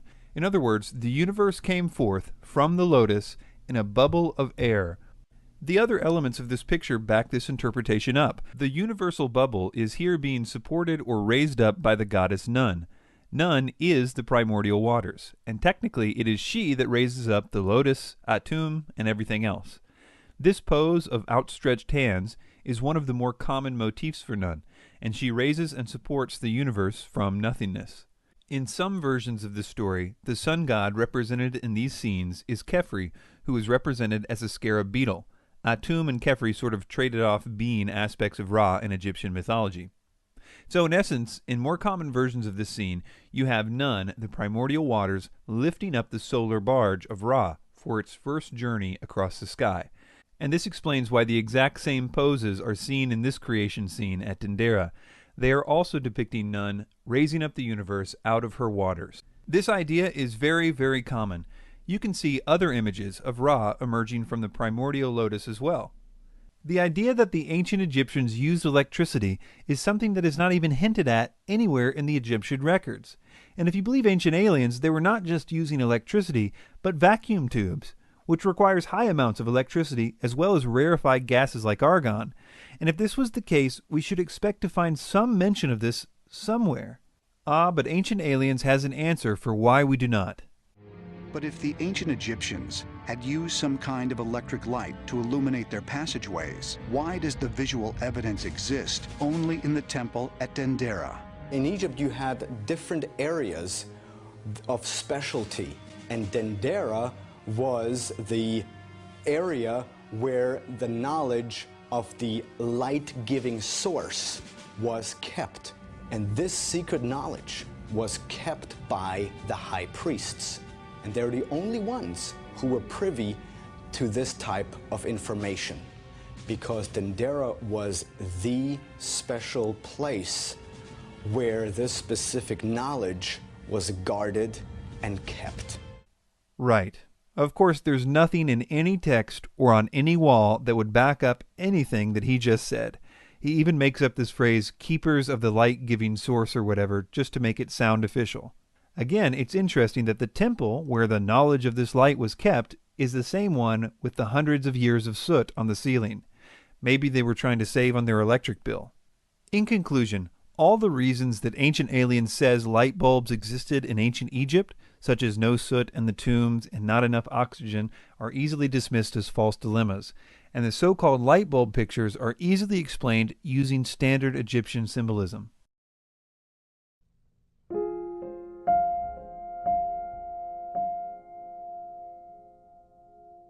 All throughout the Middle Ages, there are some magnificent paintings. And in certain areas of the painting, there are what looks like to be UFOs. They're always floating up in the sky, usually above the Virgin Mary or above Jesus on the crucifix, or somewhere we have sceneries that depict what looks like UFOs. Almost all supposed UFO and art cases come from medieval art, and there's a pretty good reason for that. Most people are not aware of the symbolism rules of Byzantine or medieval art, and so they're easy prey for ancient astronaut theories about it. This theory concerning Byzantine art could never work on someone who studies this type of art professionally. Let me show you why. First, let's take one that Ancient Aliens showed in the background a few times in that last clip. It's a very famous UFO and art painting, and it usually is presented using a very poor quality image, so you can't see the details very well. If you look closely, you can see these objects have distinct faces. They are actually representing the sun and the moon, and you would think that someone being honest about this would fill you in that they appear in almost every painting of a crucifixion done in the Byzantine style. The sun and the moon were consistently depicted with human characteristics. Sometimes they had just faces, other times they had full bodies. The concept of representing the sun and the moon with human characteristics was a carryover from the pagan artwork of Rome. The Roman Catholic Church simply continued the tradition of representing the sun and the moon with human characteristics in the artwork that it had commissioned. The sun and the moon are usually facing the cross, which is supposed to represent them being witnesses to the crucifixion. The sheer number of Byzantine crucifixion scenes where these objects are depicted in such a way that is obviously supposed to be the sun and the moon should be enough to put this one to rest for good. Ancient Aliens goes on for a while about the 14th century fresco at the Viskovsky Dekani Monastery in Kosovo. This one has been a big favorite of the ancient astronaut theorists since it first appeared in a French magazine called Sputnik in the 1960s. This crucifixion scene is just like all the others we have seen, except it has a more full-body representation of the sun and the moon. There are just as many examples of the sun and the moon being depicted in this way, with full bodies, in other Byzantine crucifixion scenes, including in other places in this same monastery. Ancient Aliens also shows this famous painting. Well, famous to ancient astronaut theorists anyway. This one is like all the others, in that once you know what you're looking at, you will see so many other examples of it in medieval art. This one is called Madonna with Child with the Infant St. John. And to start out, I want to draw your attention just below, to the right of the object, where you will see a character holding his hand to his eyes and looking toward the sky. With him is a dog that is also looking towards the sky. The painting was supposed to be depicting this passage in the Bible. And there were in the same country shepherds abiding in the field, keeping watch over their flock by night. And lo, an angel of the Lord come upon them, and the glory of the Lord shone round about them, and they were sore afraid. And the angel said to them, Fear ye not, for behold, I bring you good tidings of great joy, which shall be to all people. For unto you was born this day in the city of David a Savior, which is Christ the Lord. So the shepherds and the glory of the Lord shining round about them are all in the context of the announcement of Jesus' birth from the Gospel of Luke. What really demystifies this is to show other paintings from the era depicting the same scene. Slowly, you will see what the so-called UFO is supposed to be. First of all, you will notice that all of these paintings have the same shepherd, usually with a dog, and usually with their hands to their eyes. Usually, an angel comes out of the cloud lined with light. In older pictures, the cloud in the scene would have had golden rays. Sometimes an angel is coming out of a big tear in the sky. Other times, like this one of a similar style, only the tear in the sky is visible, not the angel. In almost an identical tondo, we see the shepherd looking toward a red-dressed angel, and in the center, above the Madonna's head, there is the same light-rayed cloud. Here is the same scene painted by the artist's brother-in-law, with a bright star appearing inside a cloud. On a hill to the right, the angel appears to the shepherds. Here is another shepherd scene. We see the angel and the luminous cloud. Sometimes the angels would be depicted in the cloud like this. So, the Madonna with child with the infant St. John can safely be identified with the announcement scene in the Gospel of Luke, and all the elements in the painting are well known by students of medieval art. The most famous painting, that without any doubt in my mind, depicts a UFO with its laser beam. It was made by Crivelli in 1486. The Annunciation to Mary. In medieval art, in the Annunciation, when Mary is told that she will have a child, but she will still be a virgin, and the angels tell her this, over Mary's head is a space capsule. But what's a UFO or a space capsule doing over Mary? This isn't a space capsule. If you look closely, you will see that it is formed by a circle of clouds inside of which there are two circles of small angels. This is a very common way of representing God, visible in a huge number of paintings. Gustave Doré, in the middle of the 1800s, even resumed this pattern of the circles of angels in his illustration titled Dante's Paradise. The so-called laser beam is present in a lot of paintings of this scene, and is used to show the impregnation of Mary by the Holy Spirit, often represented by a dove, which is present in this painting as well if you look closely. But this laser beam loses its value for the ancient astronaut theorist the more one sees of other paintings of this biblical scene, because it becomes obvious that they weren't trying to depict a space capsule at all, but rather the circle of angels motif. The last one Ancient Aliens mentions is this one. One very interesting painting is where Jesus sits up in the clouds with quote-unquote God, and they're holding on to the antenna of what looks like Sputnik. And theologians say what is depicted here is nothing else but the Earth. But why would Earth have two antennae sticking out of it? And why would it be round? Because the mainstream viewpoint at the time was that the Earth was flat. This is similar to all the others we have looked at, in that there are lots of other pictures of this biblical scene that help to give us context. The scene usually contains the Father, the Son, and the Holy Spirit, usually symbolized as a dove, and they're holding what is sometimes called the creation globe. The idea that they're trying to convey is the biblical concept that the creation of the world is attributed to the Father, Son, and Holy Spirit. This creation globe becomes a very common symbol in medieval art, and the only reason Ancient Aliens says it can't represent a globe is that, according to them, people at that time in history thought the Earth was flat. Although this idea about people in the Middle Ages believing that the Earth was flat is widely believed nowadays, it's little better than an urban legend.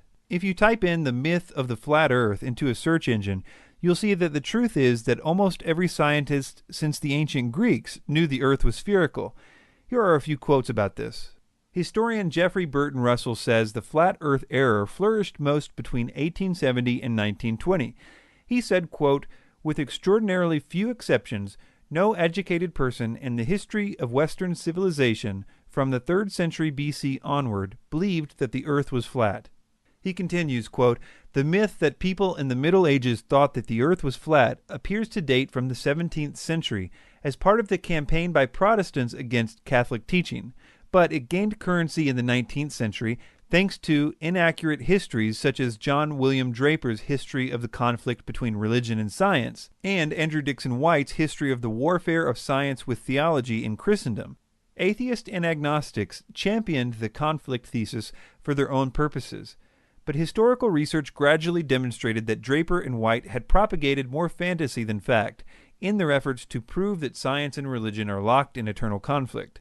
One funny thing about this is that Tsoukalos, in another episode of Ancient Aliens, in order to suit his purposes there, admits the idea of a round Earth was even in the Bible. Moses actually describes Earth seen from outer space. The quote is, "Thereupon I saw the whole round of the earth, at once the depth of the earth and the vast altitudes of the heavens." I mean, here he describes Earth as being round. So there is no problem whatsoever with the medieval artists knowing that the Earth was round, and therefore there is no reason to say that these symbols aren't representing exactly what the artists have always said that they represent. Almost all UFO and art theories come from the Middle Ages, and they all fail when they are compared with other paintings of the same scene, because one can then see that these were consistent motifs in that style of art and were used to describe certain theological concepts, which, when explained in light of the concept that it's obviously trying to convey, it totally demystifies the objects in question.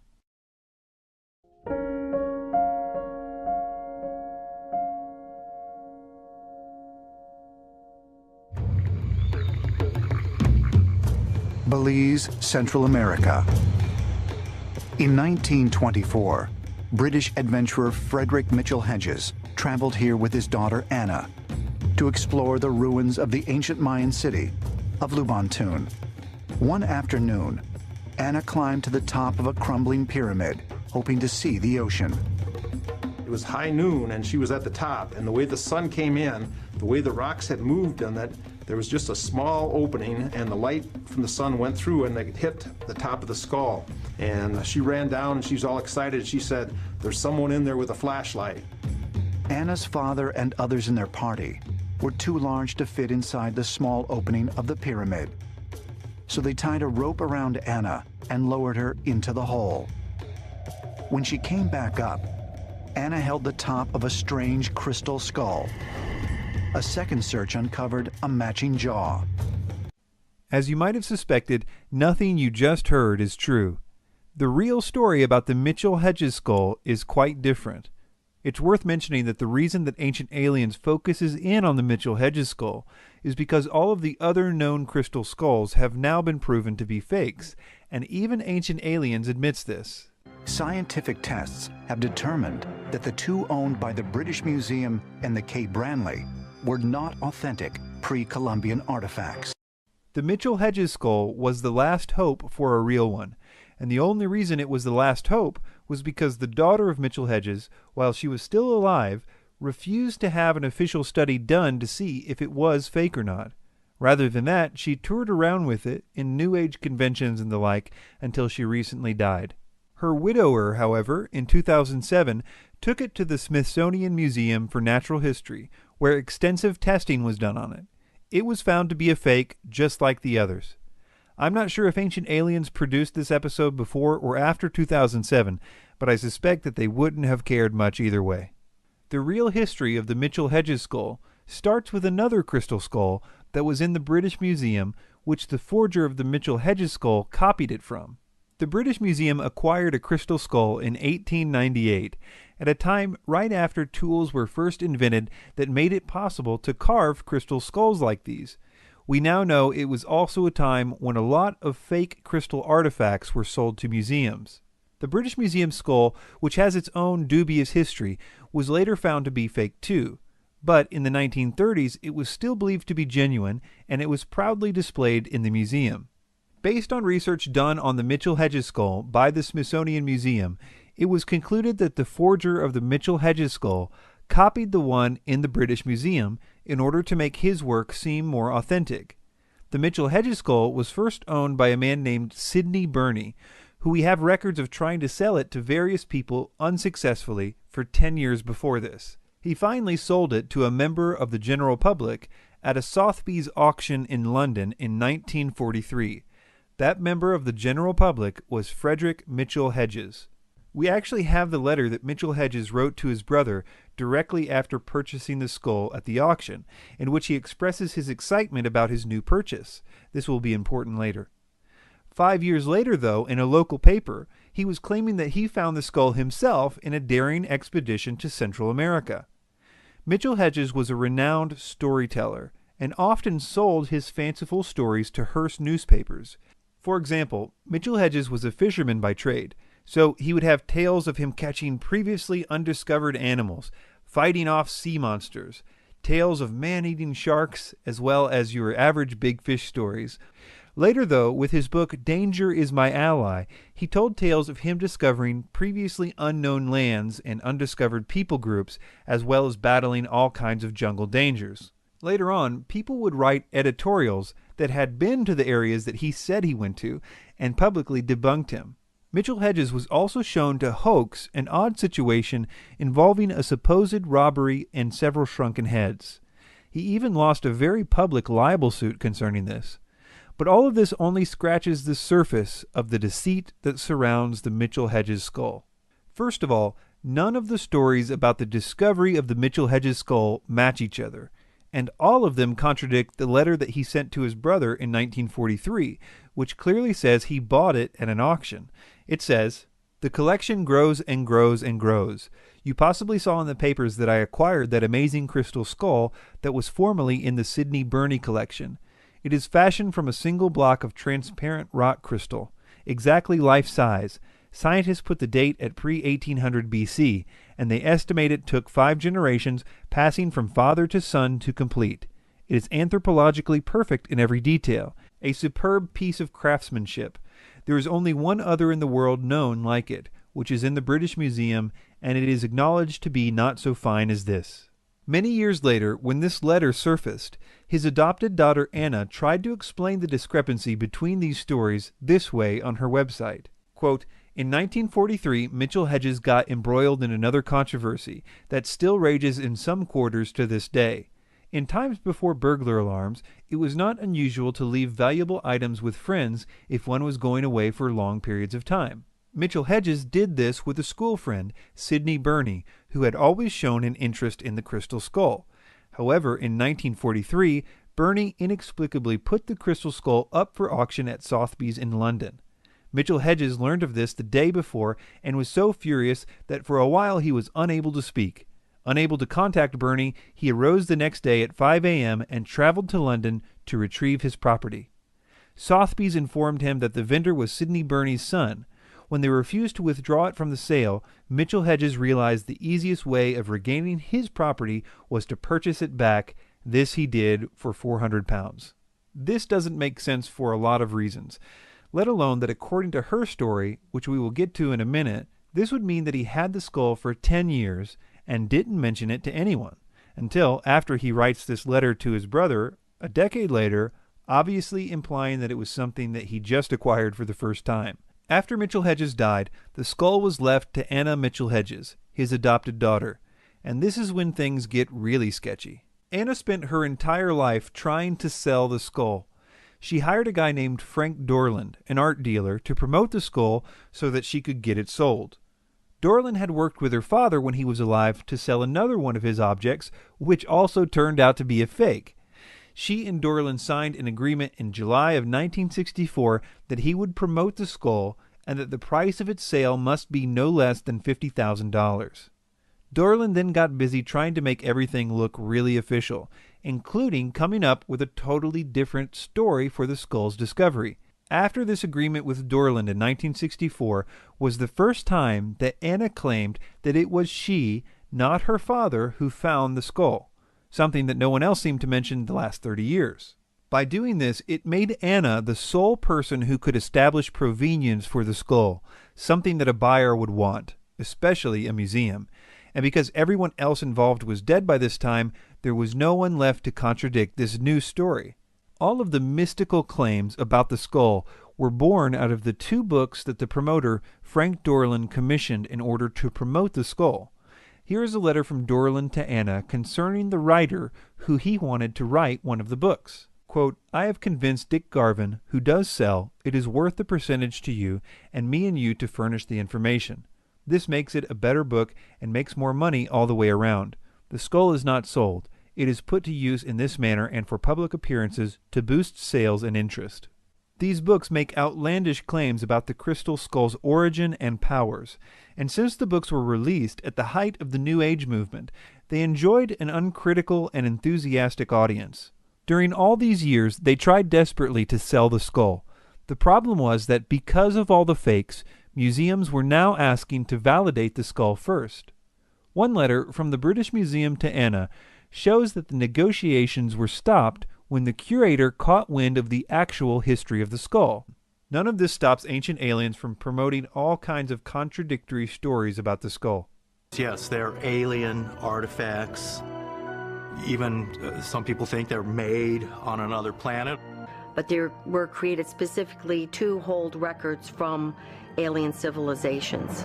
There's a legend that there were 13 skulls, and that when the 13 skulls come together, then something significant will change in the world. Legend suggests that there are 12 additional worlds out there, planets which are inhabited by intelligent species. These 13 crystal skulls that allegedly exist on planet Earth were each brought here from one of those 12 planets, and the 13th skull is the one that apparently contains all of the information of all those 12 different worlds. And that's the legend of the crystal skulls. But, as ancient astronaut theorists maintain, why would visiting aliens have given the crystal skull to the Maya? The only problem is that no one can seem to find a record of this Mayan prophecy. The idea seems to trace back to one New Age author. Mayan scholars have never heard of this legend, and certainly not this one. A lot of natives and a lot of people working with crystal skulls say that the high quartz content skulls, and especially the quartz skulls themselves, is the highest frequency or energy or vibration possible on the physical plane. And so a lot of native people kind of worshipped or took care of these objects because they knew that they had or felt that they had the highest energy possible on the earth plane. This whole myth was birthed out of a marketing campaign for a forged artifact, a myth which found a home in the New Age. In conclusion, all of the proposed crystal skulls have now been conclusively proven to be hoaxes. The last holdout, the Mitchell Hedges skull, was only still a candidate because it was not allowed to be examined until recently. Its history is full of greed and lies, and its genuineness could only be accepted by the most dedicated devotee given the facts we now know.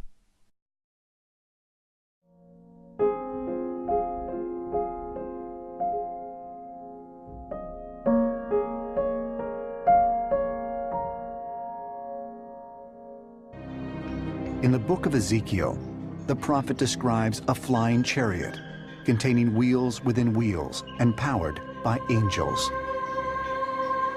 Although Bible historians suggest Ezekiel was speaking symbolically about the terrifying enemies facing Israel, could this be another example of an alien visitation and proof that prehistoric aircraft existed?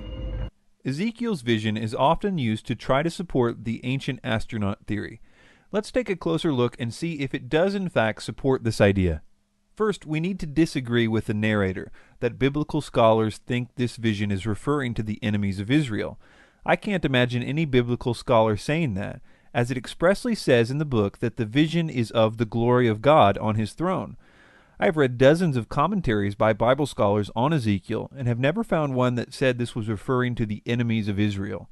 I think this is a case of ancient aliens propping up a straw man argument. In other words, taking an obviously weak argument and pretending it is your opposition's majority view. The main premise of the ancient astronaut theory is that ancient writers couldn't understand or didn't have the vocabulary to explain technology. But that idea doesn't really work for Ezekiel for many reasons. First of all, Ezekiel had a huge vocabulary. Hebrew is one of the richest languages in the history of the world, and Ezekiel showed great skill in utilizing it when describing complicated things in other places in his writings.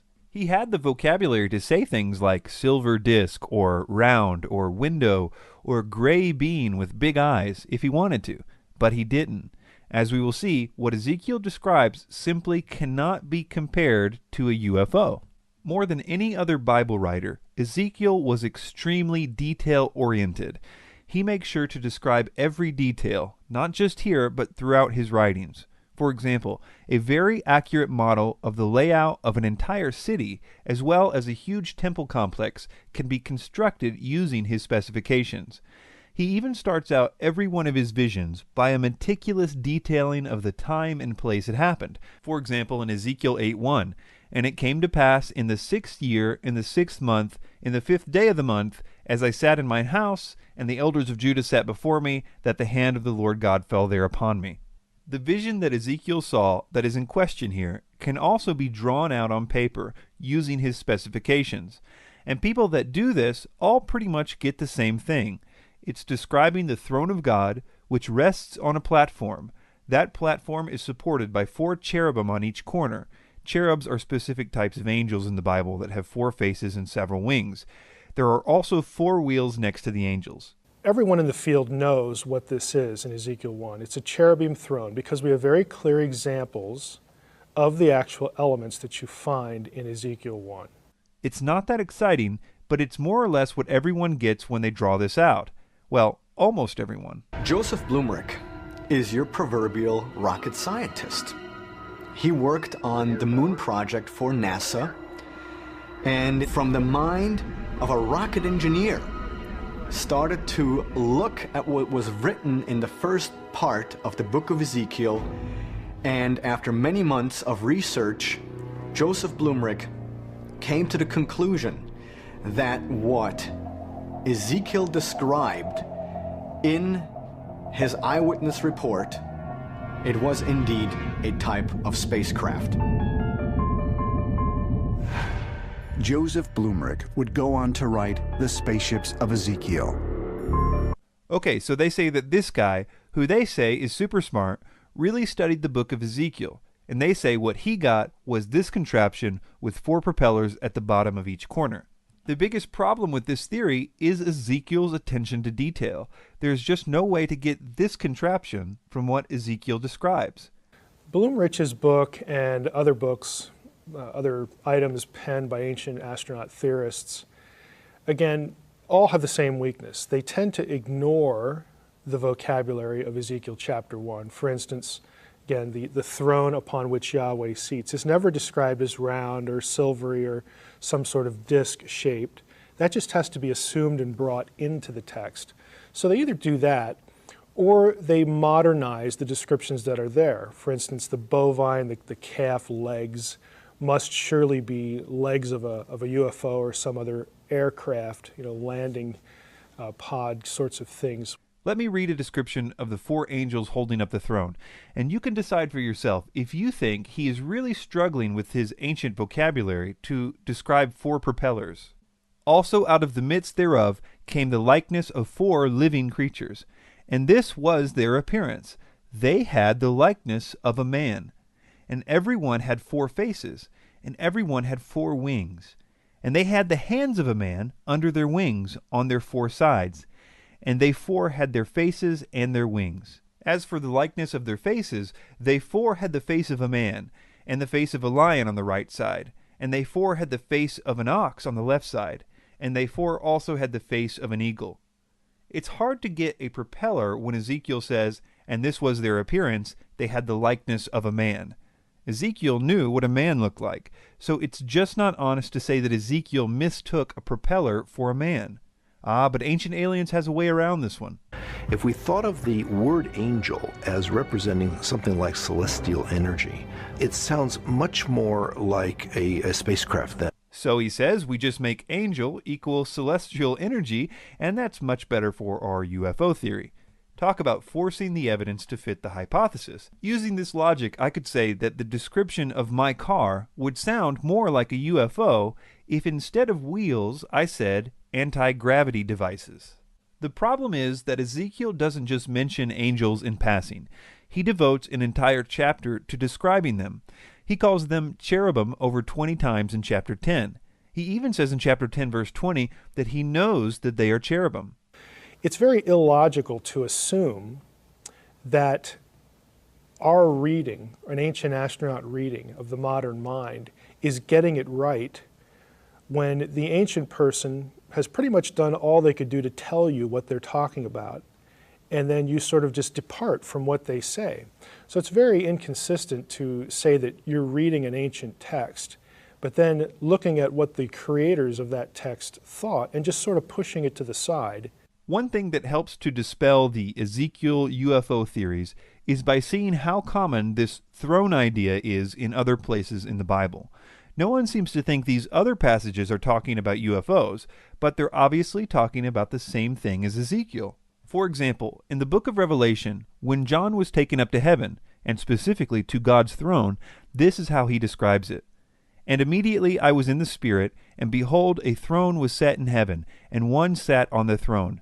And before the throne there was a sea of glass, like unto crystal, and in the midst of the throne, and round about the throne, were 4 beasts, full of eyes before and behind. And the first beast was like a lion, and the second beast like a calf, and the third beast had the face as a man, and the fourth beast was like a flying eagle. And the 4 beasts had each of them 6 wings about him, and they were full of eyes within, and they rest not day and night, saying, Holy, holy, holy, Lord God Almighty, which was and is to come. Daniel the prophet even mentions that the throne of God has wheels in Daniel 7:9. There are other places in the Hebrew Bible that describe God's throne. A lot of them don't have a great deal of detail. Isaiah 6 is sort of a familiar example where Isaiah appears before God's throne with the seraphim and other divine beings there. I think the best one for this particular issue, Ezekiel chapter 1, is found in Daniel 7. You have the Ancient of Days seated upon a throne, and it's called a throne. The word for throne actually appears in the passage. And the issue there is, since we know it's a throne because Daniel calls it a throne, it's really important to observe how the throne is described. It has wheels. It has fire about it, fiery description of the wheels. Scholars have known for a long time that the description of the throne in Daniel 7 has the same elements as that in Ezekiel 1. So it's very clearly a throne, and some of these other passages help us understand that. We could go through other passages, but the point is that according to the Bible, God's throne is supported by 4 angels with multiple wings which are on wheels. But now the interesting part. It seems that even the other cultures, from Sumer to Egypt and everywhere in between, also knew that the thrones of kings, and especially of God, were to be supported by cherubim, and that they have wheels as well as other elements described by Ezekiel. We know this because of the artwork of the ancient world. There are thousands of pieces of art from the ancient world that show various elements that Ezekiel described of God's throne. We can see angels. Some of them even have 4 faces. Some of them have wheels. They have the platform and the throne. In terms of iconography, again, what I like to describe as the Polaroids of the Old Testament ancient world. Again, pictures they left us of the things they're talking about. The idea of a deity seated on a throne that was in effect a chariot that is carried around by supernatural beings with wings, in other words, to describe it as the chariot of heaven, that's very common, but when it's depicted, it's never depicted as what we would think of as a UFO. No triangles, no round discs, nothing like that. It's a chair. It's a throne under which, again, has some sort of platform, and he's seated upon, the deity is seated upon these various heavenly creatures. There are also a ton of basic logical problems with the ancient astronaut theorists' idea that Ezekiel is talking about a UFO. Here is one of them. Well, that sounds like flames. That sounds like propulsion. No physicist, no matter how sympathetic to this cause, would say that using a combustion engine for interstellar travel is possible. Not to mention that this particular fire comes from coal on the altar, so that would make this a coal-powered interstellar spaceship. As simple as it sounds, the entire reason this whole thing with Ezekiel started in the 70s was because of the line Ezekiel uses, wheels within wheels. People basically said, wheels are round, and flying saucers are supposed to be round too. Ezekiel saw his wheel within a wheel. This sounds more high-tech than supernatural. But the idea conveyed in Ezekiel's writings is nothing more than a concentric circle. pretty much like any wheel with a rim. It's not exactly a high-tech idea. The only reason it's mentioned is because Ezekiel is such a detail-oriented writer. Daniel doesn't go into such detail when he describes the throne of God. He just says wheels. Besides that, there are 4 wheels that make up one unit. So if you're going to say a wheel within a wheel is a UFO, then you have to say that UFOs only come in sets of 4, because that is unambiguously what Ezekiel is describing. And these wheels are not horizontal, as if they were flying around. They are vertical, just like they should be if they were really wheels. So we see that this idea is refuted by number 1, the consistent biblical motifs using these elements to describe the throne of God. Number 2, the thousands of pieces of art from the ancient world that depict thrones as having the same elements that Ezekiel describes. And number 3, all the logical problems with the theory, such as it being a coal-powered combustion engine.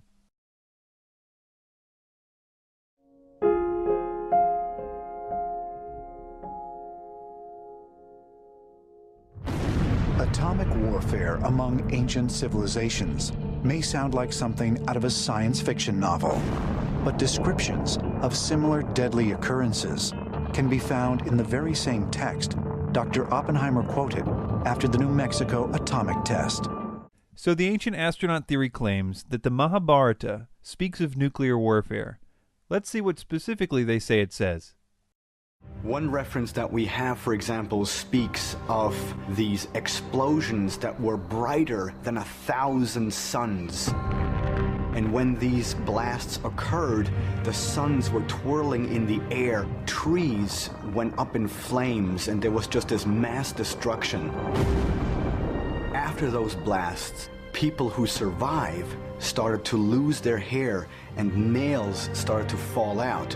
I mean, right there, we have a concise reference to radiation poisoning, nuclear fallout. And those texts are thousands of years old. The Mahabharata actually doesn't say any of that. These exact claims about the hair and nails falling off and an explosion brighter than 1,000 suns has been repeated by ancient astronaut theorists so many times that they think it's true. But the origin of this line was from a French book called Morning of the Magicians. No one that makes this claim will actually cite where in the Mahabharata this claim appears, which makes it very difficult for people to call them out on this, because the Mahabharata contains over 1.8 million words. So if you just say, it's in there somewhere, just trust me, you can pretty much get away with anything. As you might have guessed by now, they have a really good reason for covering their tracks by not citing a reference. For instance, let's consider the claim about the people's hair and nails falling out because of this weapon. First of all, there was no weapon involved in that story. It was part of a bad omen, and this is what it actually says. Quote, "The streets swarmed with rats and mice. Earthen pots showed cracks or broken from no apparent cause. At night, the rats and mice ate away the hair and nails of slumbering men." So rats chewed them off. It wasn't a result of nuclear fallout. What about the bomb blast that was brighter than 1,000 suns? Here's what the passage actually says. Gratified with him, the Holy One then showed Utanka that eternal Vaishnava form which Dyanjaya of great intelligence had seen. Utanka beheld the high-souled Vasudeva of universal form, endued with mighty arms. The effulgence of that form was like that of a blazing fire or 1,000 suns. It stood before him, filling all space. It had faces on every side. Behold the high and wonderful Vaishnava form of Vishnu. In fact, seeing the Supreme Lord in that guise, the Brahmana Utanka became filled with wonder. Jason Colavito says the following about this. Quote, "This passage, which mentions the 10,000 suns, refers to an appearance of Vishnu. It is representative of many, many passages in which the standard poetic line 10,000 suns is used to describe a deity. It does not refer to the specific flash of a nuclear blast unless one imagines the gods to be exploding." If you would like to know more about the deceitful misquoting of ancient texts as it relates to this idea of ancient nuclear weapons, see Jason Colavito's excellent book, Ancient Atom Bombs, Fact, Fraud, and the Myth of Prehistoric Nuclear Warfare. Let's move on to Ancient Aliens' next line of evidence for this point, which is all centered around an ancient city, now archaeological site called Mohenjo-Daro in Pakistan. Ancient Aliens claims that there was a nuclear bomb dropped there in the ancient past. They give several reasons to believe this.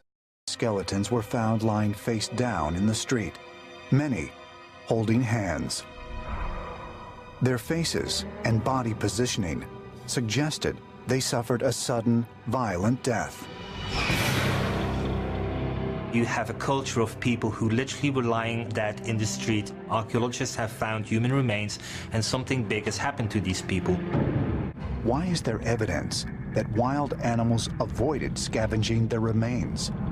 And why, even after thousands of years, had their bones not decayed? In certain areas of that site, you find increased levels of radiation. British researcher David Davenport claimed to have found a 50-yard-wide epicenter at Mohenjo-Daro, where everything appeared to have been fused through a transformative process known as vitrification.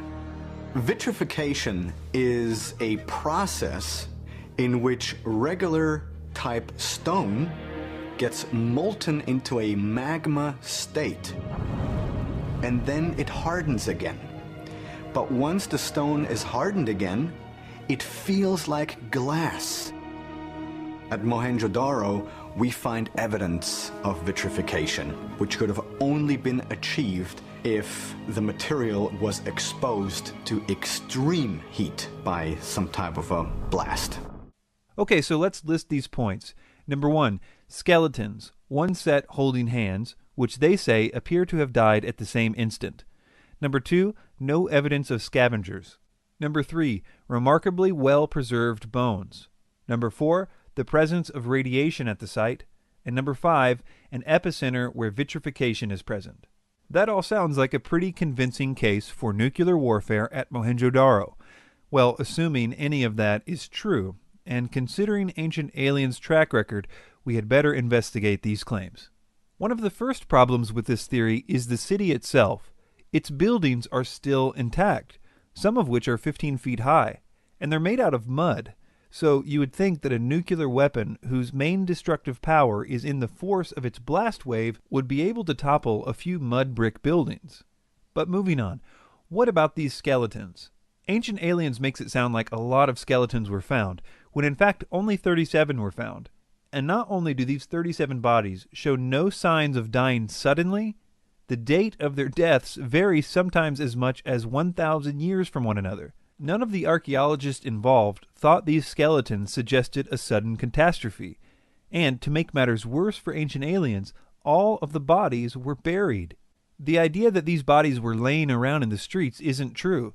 In fact, almost everything that Ancient Aliens said about this is completely untrue. The fact that they didn't die in the same instant, and the fact that they were buried in the normal way, explains why there was no signs of scavengers. Well, what about the remarkably well-preserved bones? This can be chalked up to Mohenjo-Daro being literally one of the hottest places on Earth, with temperatures reaching 128 degrees. And because it's also really dry, it's the perfect climate for preservation. In fact, this is also probably the reason why the mud brick buildings are still standing as well. The problem with the claims about there being radiation at Mohenjo-Daro is that we don't know where this claim came from.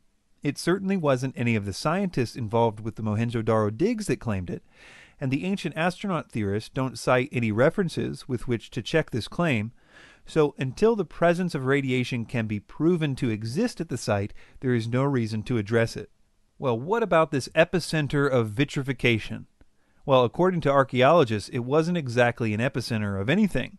It was a small amount of broken pottery, which, because pottery is put in a fire to harden it, it contains a specific type of vitrification called frit.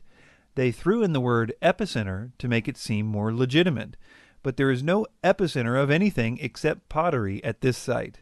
But this brings up an important point. Mohenjo-Daro is not the only site that ancient astronaut theorists claim vitrification exists as a result of ancient atom bombs. So it would be instructive for us to look at sand vitrification and its different causes in order to address those claims. For example, there is fulgurite, which is sand fused by a lightning bolt. There is tektite, which is sand fused by the compressed force of a meteorite. There is frit, which is partially fused sand and other chemicals in the presence of heated pottery. That's what was found at Mohenjo-Daro. Finally, there is trinitite, which is vitrified sand caused by a nuclear explosion. So we first saw that the Mahabharata did not claim anything like what ancient aliens said it did. We saw that the bodies at Mohenjo-Daro were not killed in a sudden disaster. In fact, they died 1,000 years apart in some cases, and were clearly buried.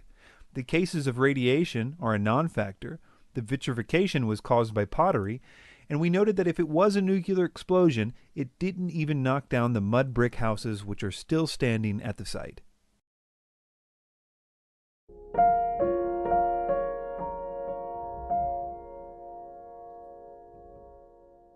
Ancient Sanskrit texts dating back as far as 6000 BC. Wow, 6000 BC? Really? In reality, the oldest of these texts would be the Vedas, which date to between 500 and 1500 BC. Ancient Aliens just adds another 5,000 years, as if no one would notice. They're actually even contradicting themselves with this date, because in another episode they correctly state that the oldest writings in the world are the Sumerian tablets, the oldest of which date to about 4000 BC. So why are they now saying that there are some writings 2,000 years older than the oldest writings? I don't think anyone knows. Describe in varying but vivid detail flying machines called vimanas. Vimanas are aeroplanes, and they are powered by some jet engines. This seems to be true because all the description of the flight behavior, elephants ran away in panic. Grass was thrown out because there was a lot of pressure from behind those vimanas, so that we can say this is a description of the spaceship.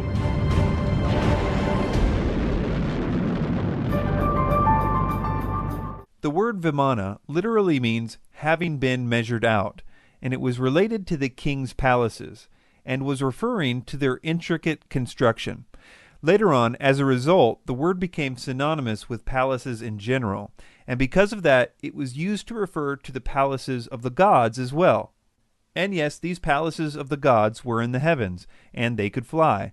But as we look into this, it will be clear that some of the vimanas of the gods really were huge palaces, with gardens and terraces and golden staircases. Then, because the palaces of the gods flew, the word gradually became used for anything that could fly, either in mythology or in reality. So understanding the palace concept in the development of the word vimana is helpful in understanding what we will be looking at. But before we look into the real descriptions of vimanas in the Vedic texts, we must first examine a fake text, because almost everything that Ancient Aliens says about vimanas comes from a totally bogus text called the Vimanaka Shastra.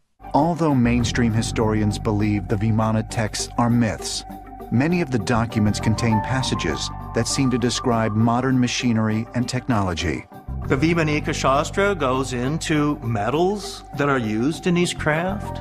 It talks about electricity and power sources. It talks about the pilots and the clothing they have to wear. It talks about the food that they eat. It talks even about the weapons that are kept on these airships. The flight manuals of the Vimanas are quite similar to the flight manuals you find in the modern passenger flight business, or when you go to the military jet engines. Of course, they have also flight manuals because it's necessary for a pilot to get knowledge about his plane he wanted to fly with. The Vimanaka Shastra is not an actual ancient text. It was channeled or dictated to the author from the spirit world in 1918. The spirit who supposedly dictated the text claimed to be an ancient seer named Bharadvata, who is prominent in some ancient writings, so I guess that's what's supposed to give this text credibility. That is, the idea that the ghost of someone ancient supposedly dictated it. But they're not even sure that version of the story is true, because the first mention of any of this is in 1952 by the guy who supposedly found and translated the text from 1918. So as far as anyone knows, he could have made the whole channeled by a famous ghost story up in 1952. The text itself reads like a technical manual, describing the details of how Vimanas operated. It includes the description of what must have sounded like a really technical idea in 1918 or 1952 called a mercury vortex engine. Ancient Aliens spends a huge amount of time talking about this idea. The Vimanika Shastra, or science of aeronautics, indicates Vimanas used a propulsion system based on a combination of gyroscopes, electricity, and mercury. Is this possible? Mercury is an unusual element. Mercury is metal, it's also a liquid, and is a conductor of electricity. The Vimanika Shastra suggests Vimanas were powered by several gyroscopes, placed inside a sealed liquid mercury vortex. One of the texts talks about Mercury rotating and driving some sort of a powerful wind or a windmill effect. That might be some sort of what we call a flywheel energy storage, where you have a spinning disk and then you extract energy from it slowly. That would be the mercury. And then that could be used to drive some sort of a propeller or what we call a ducted fan. Some of the other things that this text describes are equally scientific sounding. It even includes very technical drawings of the things that it's talking about. But when you look closer at all this, it becomes obvious that it is physically impossible for any of these craft to get off the ground. In fact, 20 years later, in 1974, a study was done on the texts and the drawings by the Aeronautical and Mechanical Institute of Science in Bangalore, India. I will quote Will Hunt, an American freelance writer based in India, for a description of how that study came out. Quote, "As thoroughly as it had been written, the committee just as thoroughly dismantled the study in an essay called A Critical Study of the Work of Vimanika Shastra. They question whether the author, whoever that may have been, had any grasp of basic physics, chemistry, and electricity, not to mention the, quote, disciplines of aeronautics, aerodynamics, aeronautical structures, propulsive devices, materials, and metallurgy. Their conclusion, quote, none of the planes has properties or capabilities of being flown. The geometries are unimaginably horrendous from the point of view of flying, and the principles of propulsion make them resist rather than assist flying." Another writer, J.B. Hare, writing for the Sacred Text Archive, said the following of the craft in the Vimanika Shastra, quote, "They are absurdly non-aerodynamic, brutalist wedding cakes, with minarets, huge ornithopter wings, and dinky propellers." I have a feeling that even though 90% of the information that Ancient Aliens presents on Vimanas comes from this text, they realize that it has been thoroughly discredited. And so, in an odd twist, after spending 5 minutes on how great the idea of a mercury vortex engine would be, they then let everyone know that the idea wouldn't actually work. They stop short, however, of saying that there's anything wrong with this text. They just say that there may have been a problem with the translation of a word or two. Flywheel energy storage systems, however, tend to lose power quickly.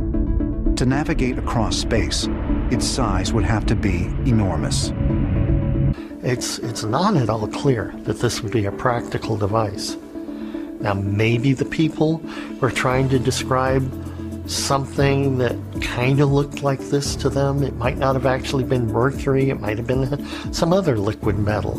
The mercury vortex engine is perhaps a failure in the translation, because the vortex is not a material quite suitable to a jet engine. So let's move on to the mentions of Vimanas in the actual ancient Vedic texts.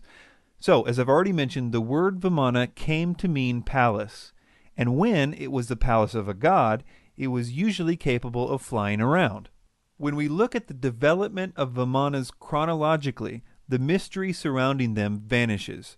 First of all, they were not even mentioned in the earlier texts, and when they finally were mentioned, the next 1,000 years of their being mentioned always included them having wheels and being drawn by horses, not exactly a mercury vortex engine.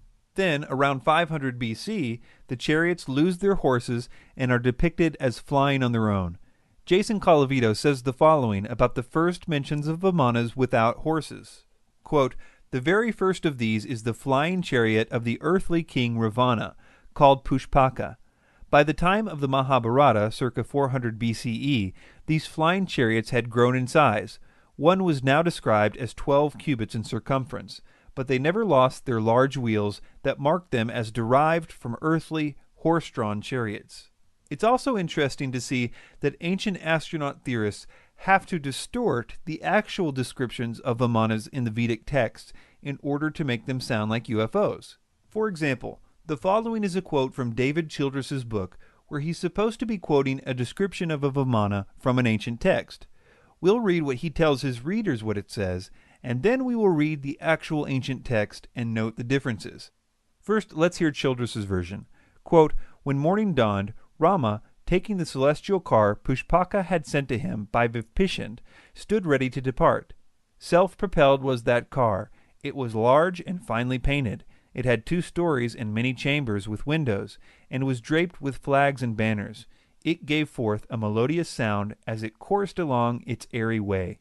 And now, here's what the actual Ramayana says. Quote, "And the mighty monkey ascended the splendid car Pushpaka, containing figures of wolves, made of Kartswara and Hiranya, graced with ranges of goodly pillars, as if blazing in splendor throughout, garnished with narrow secret rooms and saloons, piercing the heavens and resembling Miru or Mandara, and like unto the flaming sun, skillfully reared by Vikwakarma, with golden staircases and graceful and grand raised seats, rows of golden and crystal windows, and daises composed of sapphires, emeralds, and other superb gems, embellished with noble vidrumas, costly stones, and round pearls, and also with plastered terraces, pasted with red sandal, like unto gold, and furnished with a sacred aroma, and resembling the sun new risen." Colavito says of this, quote, "Elsewhere it is described as being filled with fruit trees, and sometimes is drawn by geese.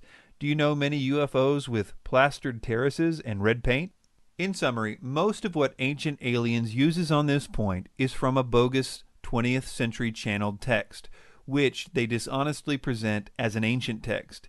And even the real descriptions of vimanas get some tweaking by them in order to make it sound like a UFO. The development of the idea of vimanas in Hindu mythology can be traced easily, and it loses all of its intrigue for the ancient astronaut theorists when you do that.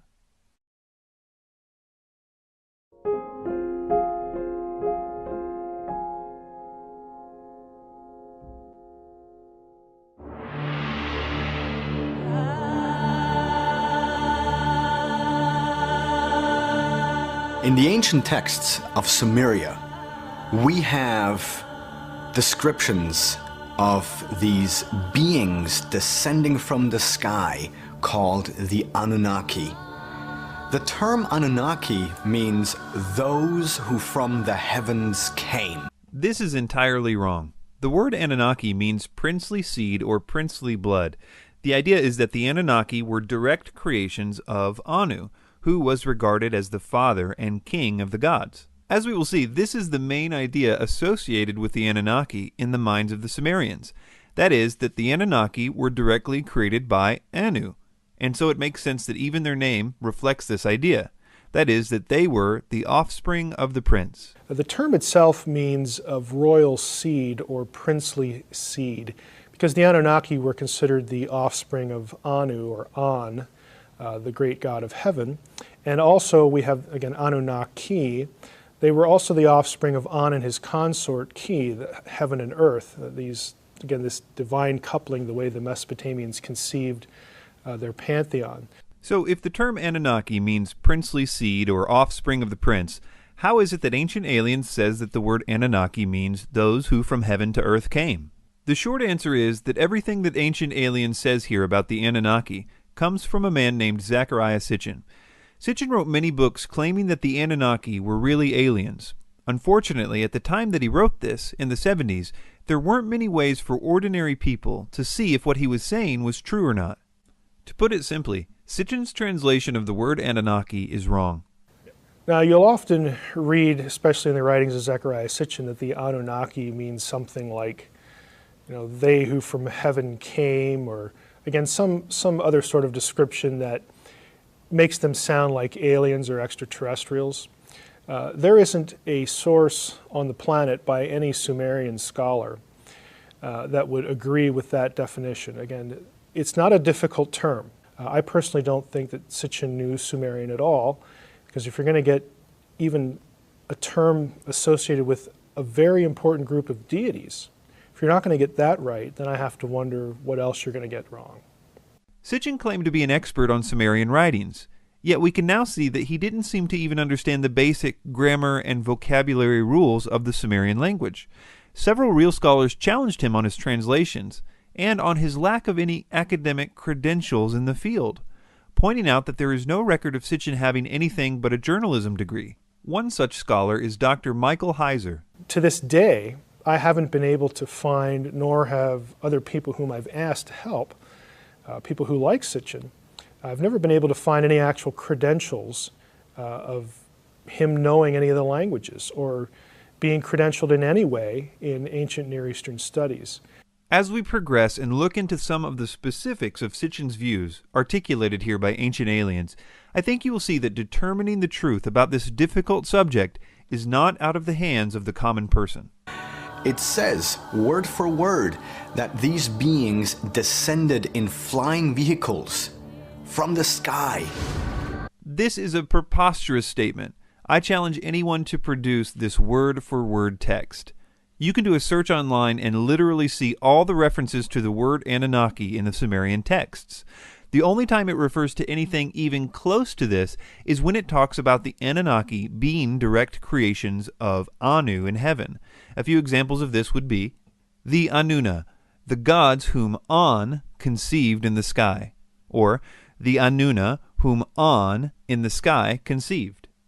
These texts emphasize the point that the main Sumerian concept regarding the Anunnaki was that they were directly created by An. That's what's being said here. The idea that the texts say that they descended out of flying vehicles is pure fiction, and that's the nicest way that I can think of to say that. What Ancient Aliens does here is they show pictures of the winged solar disk as they talk about the Anunnaki, and I guess they expect the audience to think that these texts speak of these disks like spacecraft in the Sumerian stories, when in fact the solar disks seen in the iconography are not associated with the Anunnaki at all, but rather with the sun and/or the sun god. This is probably why Tsoukalos says the following. And they were always described or depicted in floating above some quote-unquote regular people. Since the Anunnaki are never depicted floating above people's heads, we can see that they want people to believe that the solar disk icon equals the Anunnaki spacecraft. This is wrong for several reasons. Number one, the solar disks in the Sumerian culture really did represent the sun, or the sun god. The sun traveling across the sky every day was seen to have been facilitated by wings on the sun. You need to know that there is nothing in these descriptions of the sun in the Sumerian texts that would suggest that they were really talking about a UFO. As boring as it may be, they were really talking about the sun. One way to demonstrate this is found in the Epic of Gilgamesh. Gilgamesh worships Shamash, the sun god, in order to get favor for part of his journey. And he does this by facing east in the morning, that is, in the direction of the rising sun. The idea that Ancient Aliens proposes here, that the Anunnaki actually came out of the solar disks, or that they were pictured riding in them, is just a lie. There's no way around it. We can find not only descriptions of the Anunnaki, but also depictions. And we can see them in statues, in carvings. So it's all very interesting to see that those beings looked like modern-day space travelers with weird suits.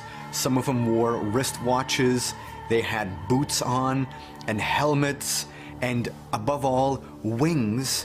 All throughout the Ancient Alien series, they show these pictures of Akkadian winged genies and refer to them as Anunnaki. But funnily enough, winged genies aren't Anunnaki. In fact, these reliefs aren't even Sumerian, they're Akkadian. But hey, while we're here, we might as well explain what's going on in these images, even though they have absolutely nothing to do with the Anunnaki. The belief was that certain aspects of nature were controlled by these winged genies, Most notably, they were responsible for the fertilization of the crops. They were often depicted with a bucket of pollen or water in one hand and a group of male flowers or a pine cone in the other hand.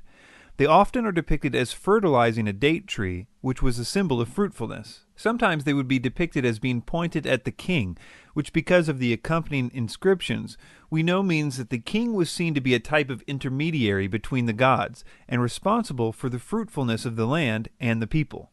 One way to demonstrate this is by explaining what Ancient Aliens calls a wristwatch. First, you should take note that if this is a watch, then these genies were serious about timekeeping, because they wore one of these on both wrists and often on a headband as well. This watch is actually an Akkadian symbol for Ishtar, the goddess of fertility. You can see the same rosette on the famous Ishtar Gate in Babylon. The fertility of the land was associated with, as you might expect, the goddess of fertility, and these beings are depicted as acting on behalf of Ishtar as they fertilize this date tree. This also probably explains the wings, considering that the natural and visible way that a flower is pollinated is through bees and birds. Therefore, it's not so hard to see that they were depicting their spiritual agents of pollination with wings as well. Zecharia Sitchin has essentially suggested that the reason why we were visited in the remote past is because the ancient astronauts' home planet needed gold for their atmosphere, and that their gold content in the atmosphere was depleting. So they came to Earth in order to mine gold and bring it back to their home planet. This idea about aliens coming to mine gold for their atmosphere in the ancient past is widely repeated by ancient astronaut theorists. In fact, it's become something of a foundational idea in the movement. This idea traces directly back to Zecharia Sitchin and has absolutely nothing to do with Sumerian texts. It's interesting to note that Sitchin doesn't even give a place in the Sumerian texts to justify this notion that they needed gold for their atmosphere. He says the following in his book, The Wars of Gods and Men. The metal, with its unique properties, was needed back home for a vital need. As best as we can make out, this vital need could have been for suspending the gold particles in Nibiru's waning atmosphere and thus shield it from critical dissipation. So he says, as best as we can make out. Well, who is we, and what text would even hint at that idea? Sitchin never says. He simply creates this idea of gold particles being needed in a planet's atmosphere out of nowhere. Nowadays, you can do a word search for the uses of the word gold in the Sumerian texts. We can read every mention of this word. Not only are the mentions of the word gold relatively few in the Sumerian texts, there is nothing to indicate anything but the most ordinary uses for gold. In fact, it's a surprisingly boring study. Thanks to the meticulous cataloging of the Sumerian texts over the last few decades and the advent of the internet, we no longer have to take people like Sitchin's word for it. There are some databases online that allow you to search through Sumerian texts. And I have a video on my website, www.sitchiniswrong.com. If you go there and you click on the Anunnaki tab, I will show you how to search through something called the Electronic Text Corpus of Sumerian Literature. I'll show you how you can search for all the occurrences of the word Anunnaki and then click through to English translations of all those occurrences. You can find this material, and I would encourage you to do so because you can check up on Zecharia Sitchin, you can check up on me. When I claim that there are no texts, there are no tablets that have, for instance, the Anunnaki on Nibiru or associated with Nibiru, that Nibiru isn't a planet beyond Pluto. When I say those things, how easy would it be to prove me wrong if you knew how to search for those terms? It'd be real easy. And I encourage you to check up on me, check up on everybody else, and do the work. You can access this material and know who's telling you the truth.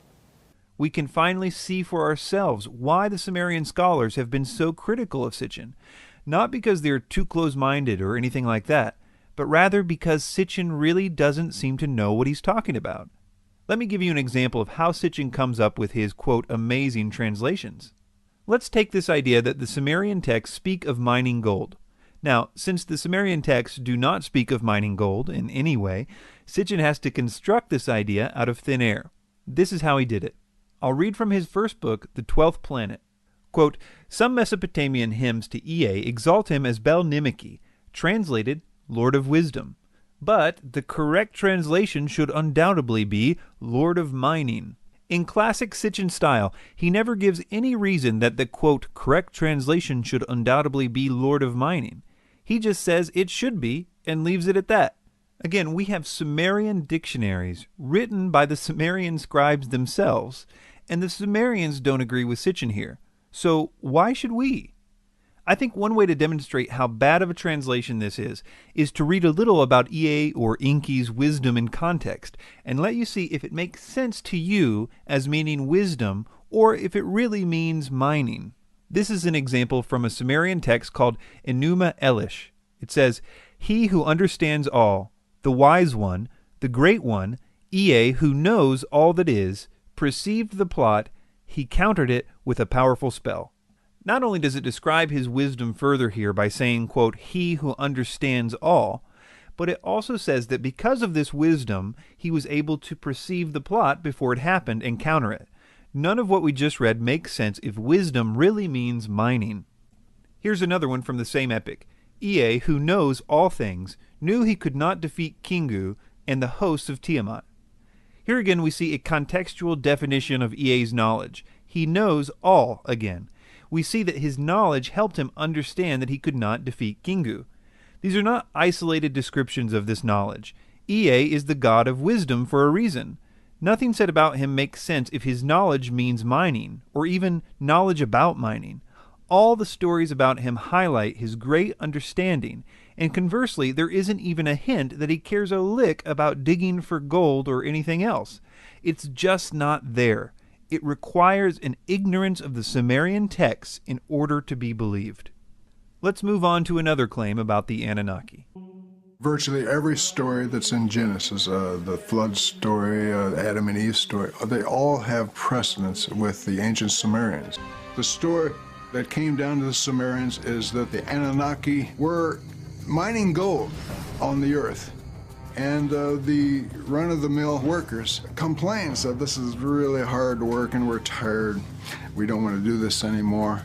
And so they had a big council. They decided to create a primitive worker called an Adamo. The Anunnaki created humans as a slave species. The first thing to be aware of here is that in the epic of creation that they are referring to here, the gods weren't mining gold. The work that the gods were doing is creating the world. Kind of what you would expect from a creation epic. It even specifically states that they were making mountains and rivers, such as the Tigris and Euphrates. The gods here were tired of creating the earth, not gold mining. The epic goes on to describe the following events. The gods decide to mix up themselves with clay and make man. As the version of men that they made increased in number, the noise that they made angered the gods. So they decide to kill them off with a flood. One man is instructed to build a boat, he puts animals on it, it rains for 7 days and 7 nights, and the man and his family are saved. There are many similarities between these Sumerian writings and to the biblical accounts of the creation of man and Noah's flood. Some people think that this is due to the writers of the Bible copying the earlier Sumerian writings. This is problematic because even the critics who specialize in this style of ancient literature say there is no evidence of literary borrowing. In fact, just the opposite. They propose that they must be referring to a common source for the information. One paper by Heidel, Millard, and Damrosch concludes this way, quote, literary dependence cannot be demonstrated. Here, as in most of the parallels in primeval history, it is considered more likely that the Mesopotamian and biblical traditions are based on a common source. Some understand this common source to be a piece of more ancient literature, while others consider it the actual event. Add to this that it's not just the Sumerian texts and the Bible that are talking about the same basic story, but obvious elements of this story can be found in almost every early culture, regardless of its location. Take, for example, the story of Viracocha in South America. Viracocha created the heavens and the earth. He then took large stones and breathed life into them, but they became giants. So he sent a flood to wipe them out. After the flood, he breathed into smaller stones than the first time, thereby creating smaller people, which were then scattered all over the world. And in the Bible, in Genesis 6, we see something similar. The sons of God disobeyed God. They came to earth, had sex with human women, producing giants called Nephilim. The Nephilim, over time, almost eliminated the original human population, and this is one of the reasons that God sent the flood. These stories are found in some form in cultures as geographically separated as you can get. They're in China, Europe, the Middle East. They are found in Native American traditions, in South America, and many others. These similarities are too obvious to simply dismiss. Things like 8 people being on the boat are mentioned in a good percentage of these stories. I personally think that all these cultures are drawing from the same original story, a story that was told only one way, and that as migrations happened from the original group, they started adding in details that were more locally important to them, but that each of these cultures sincerely believed that they were passing on the true account of the origin of humanity to their descendants as this story was told. Ironically, if you take it at face value, if there really was a flood and all people except for the ones on the boat were destroyed, and if most modern cultures were descended from them, the fact that the entire world seems to have inherited the same story would make sense, because they essentially have the same 8 ancestors who experienced such a dramatic event and made it a point to pass the story to each generation. I propose that something like this really did happen in ancient history. I don't personally see any logical way around it. The question I have is which, if any, of these accounts is closest to the truth? Ancient Aliens tells us that the Sumerian version is closest to the truth because they were recorded earlier. That makes sense to a point, but we have to remember that the events described in the Sumerian texts were still ancient history to the Sumerians. So the question is not so much about the date of the writing, but rather their ability to preserve the story. I'll give you a few very good reasons to seriously doubt that the Sumerian accounts should be given more weight where they differ from the others. The first is that Sumerian stories are not logically consistent. Take, for example, that in both the Sumerian and biblical accounts, dimensions for the boat are given. The mere fact that an important part of this story is the dimensions of the boat is interesting. But when you draw out the dimensions, you have on the one hand the Sumerian boat being a big cube, and the biblical one being described by naval engineers as nearly perfect for maintaining stability without hull damage in incredibly rough seas. Another reason not to trust the Sumerian texts where they differ from the others is that, as every Sumerian scholar knows, the Sumerians constantly change the details of their stories to suit the different situations. For example, texts of the same story found in the Temple of Enki will differ from the ones found in the Temple of Enyana, even if they are from the same time period, but especially if they're from a different time period. To quote one Sumerian scholar, quote, "Inconsistencies are a regular feature of Sumerian poetry," end quote. He goes on to say that integration of different texts by the Sumerian scribes often appears somewhat careless. Compare that with the ancient Hebrew scribes, who were notorious for taking their job ultra seriously. They had many rules that governed their copying of their sacred texts. For example, it is said that they would have to speak every letter out loud before committing it to paper. One example of a vindication of this meticulous attention to detail is with the Isaiah scroll found in the Dead Sea Scrolls. The earliest copies of the Hebrew Old Testament before the Dead Sea Scrolls were the Masoretic texts, which were copied between the years 600 and 1000 AD. So the Isaiah scroll, one of the best preserved scrolls, would be a way to prove or disprove if their scriptures had been faithfully copied by the scribes during the previous 800 years. As it turned out, they did a flawless job, and the Hebrew scribes were vindicated. So when deciding which texts are more accurate as it relates to their accounts of ancient events, it is far more logical to assume that the group with a tradition of accurate preservation and transmission of their texts should be given more weight than a culture like the Sumerians, who seem to have very little interest in the accurate transmission of the details of their stories. To sum up, almost everything that Ancient Aliens says about the Anunnaki is untrue, which is not surprising considering they copy and pasted almost everything in this section from the books of Zecharia Sitchin. For more information about Sitchin's errors in his translations of the Sumerian and Akkadian texts, I would direct you to the excellent website of Dr. Michael Heiser, sitchiniswrong.com.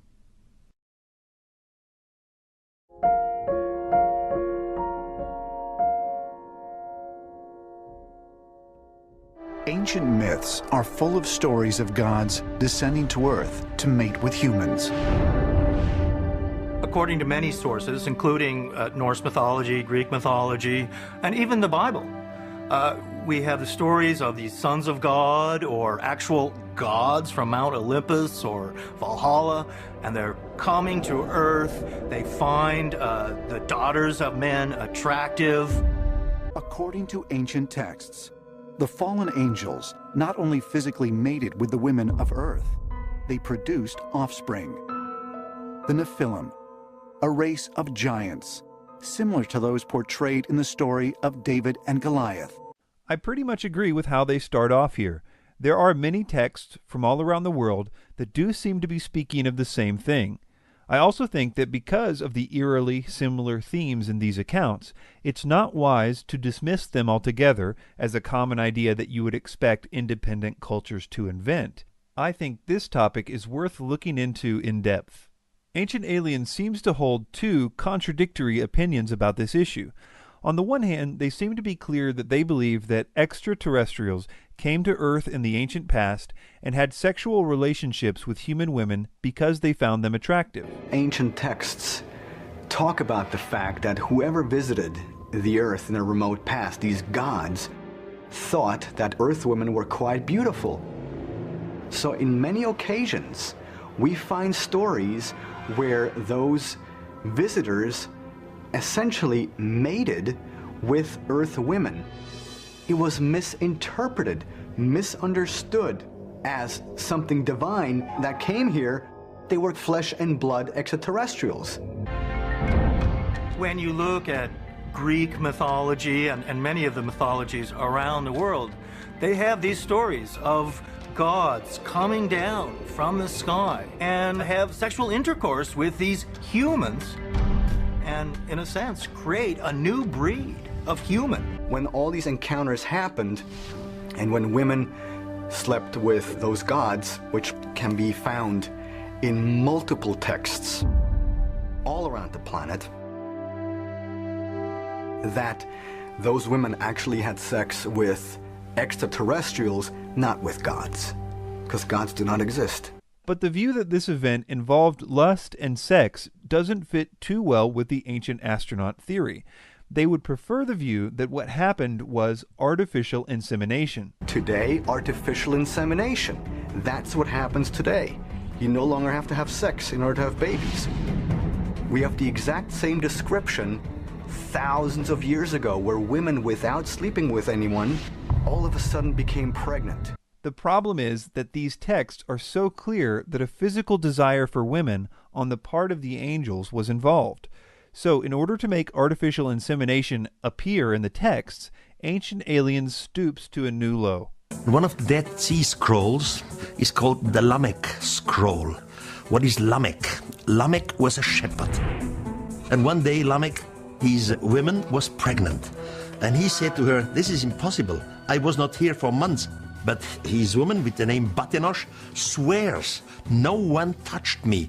But Lamech doesn't believe his wife Batenosh, and he goes to his father, which was Methusalem. And Methusalem says to Lamech, "I can't help you. I don't understand this. I believe your women, Batenosh, that nobody touched her, and I believe you. So what should I do?" So Methusalem goes to his father, the grandfather now of Lamech. His name is Enoch. Now Enoch tells to Methusalem that the guardians of the sky have made an artificial insemination into the womb of Batenosh, the wife, and he should accept this child because this child would be the father of a new human generation. And in the Bible, this is Noah. They literally lie here. I suppose that von Daniken is banking on the fact that not many people know about the text that he is quoting from, and so they probably won't check his facts. So I guess he feels like he can just straight up lie to people about what it says.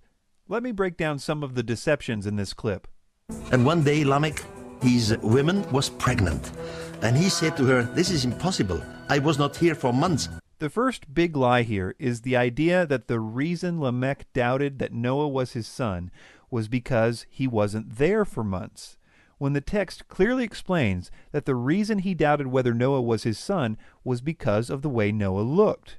Von Daniken just inserts, I was not here for months. I guess to make it seem like it couldn't possibly be Lamech's son, which is very deceptive, especially considering that in the text, Bathanash, his wife, actually reminds Lamech of the day they conceived the child. And if you think that's deceptive on the part of Von Daniken, you haven't seen anything yet.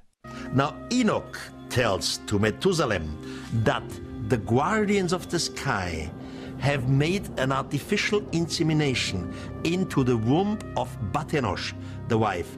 This is unbelievable. In the text, Enoch actually says the opposite. Enoch clearly confirms that Noah is the genuine son of Lamech. So not only is Von Daniken bold-faced lying here about what Enoch says about Noah in the text, he is inserting the idea of artificial insemination out of nowhere on top of this lie. So you can see that one of the main founders of the ancient astronaut theory has absolutely no problem lying in order to make the crucial link that they need between the Nephilim and artificial insemination in ancient texts. Although I sympathize with the ancient astronaut theorists in that I think that the consistent details in the ancient texts about the Nephilim lead us to the conclusion that something weird really did happen in the ancient past, I don't think that the evidence points to it being extraterrestrials from another planet. Well, the whole Nephilim passage, Genesis 6 verses 1 through 4, is admittedly weird. It's one of those go-to weird passages in the Bible that seems to come up, especially among people who would really resist or not have a supernatural worldview.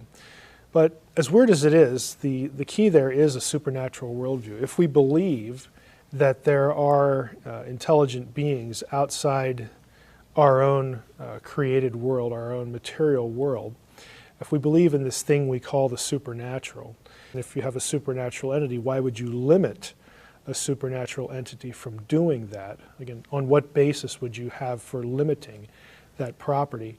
If you're going to allow for that, then this idea of being able to mingle with human flesh on some level or in some way proceeds from those assumptions. I think that we've already seen that they are being deceptive with the evidence that they present, but I also think that they are being deceptive with the evidence they are not presenting. For example, in many ancient texts, from the ancient Near East to the ancient Americas, this hybrid or Nephilim event is spoken of in conjunction with a great flood. These stories, with slight variations, describe the flood coming because the hybridization was against the Creator's will. Hey, there's flood stories in all these other ancient cultures, and look at that, so it must be, again, some collective memory and whatnot. And that's legitimate, but the problem is a lot of those same sources, those same apologists will conveniently, for one reason or the other, forget to include a lot of the other details that come along with those comparative flood stories. And one of those would be things like cohabitation or some sort of interaction between the divine world and the human world that results in or produces, kind of strange offspring like the Nephilim. It's complex and pretty strange, but it's consistent, and it is a story that many diverse cultures have passed down to their descendants. They really believed that this unnatural union produced giants.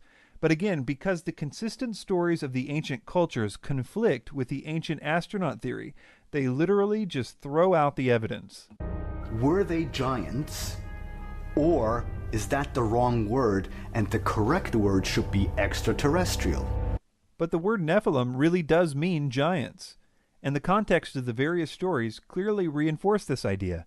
Their height is often described, or the dimensions of their weapons are given, things like that.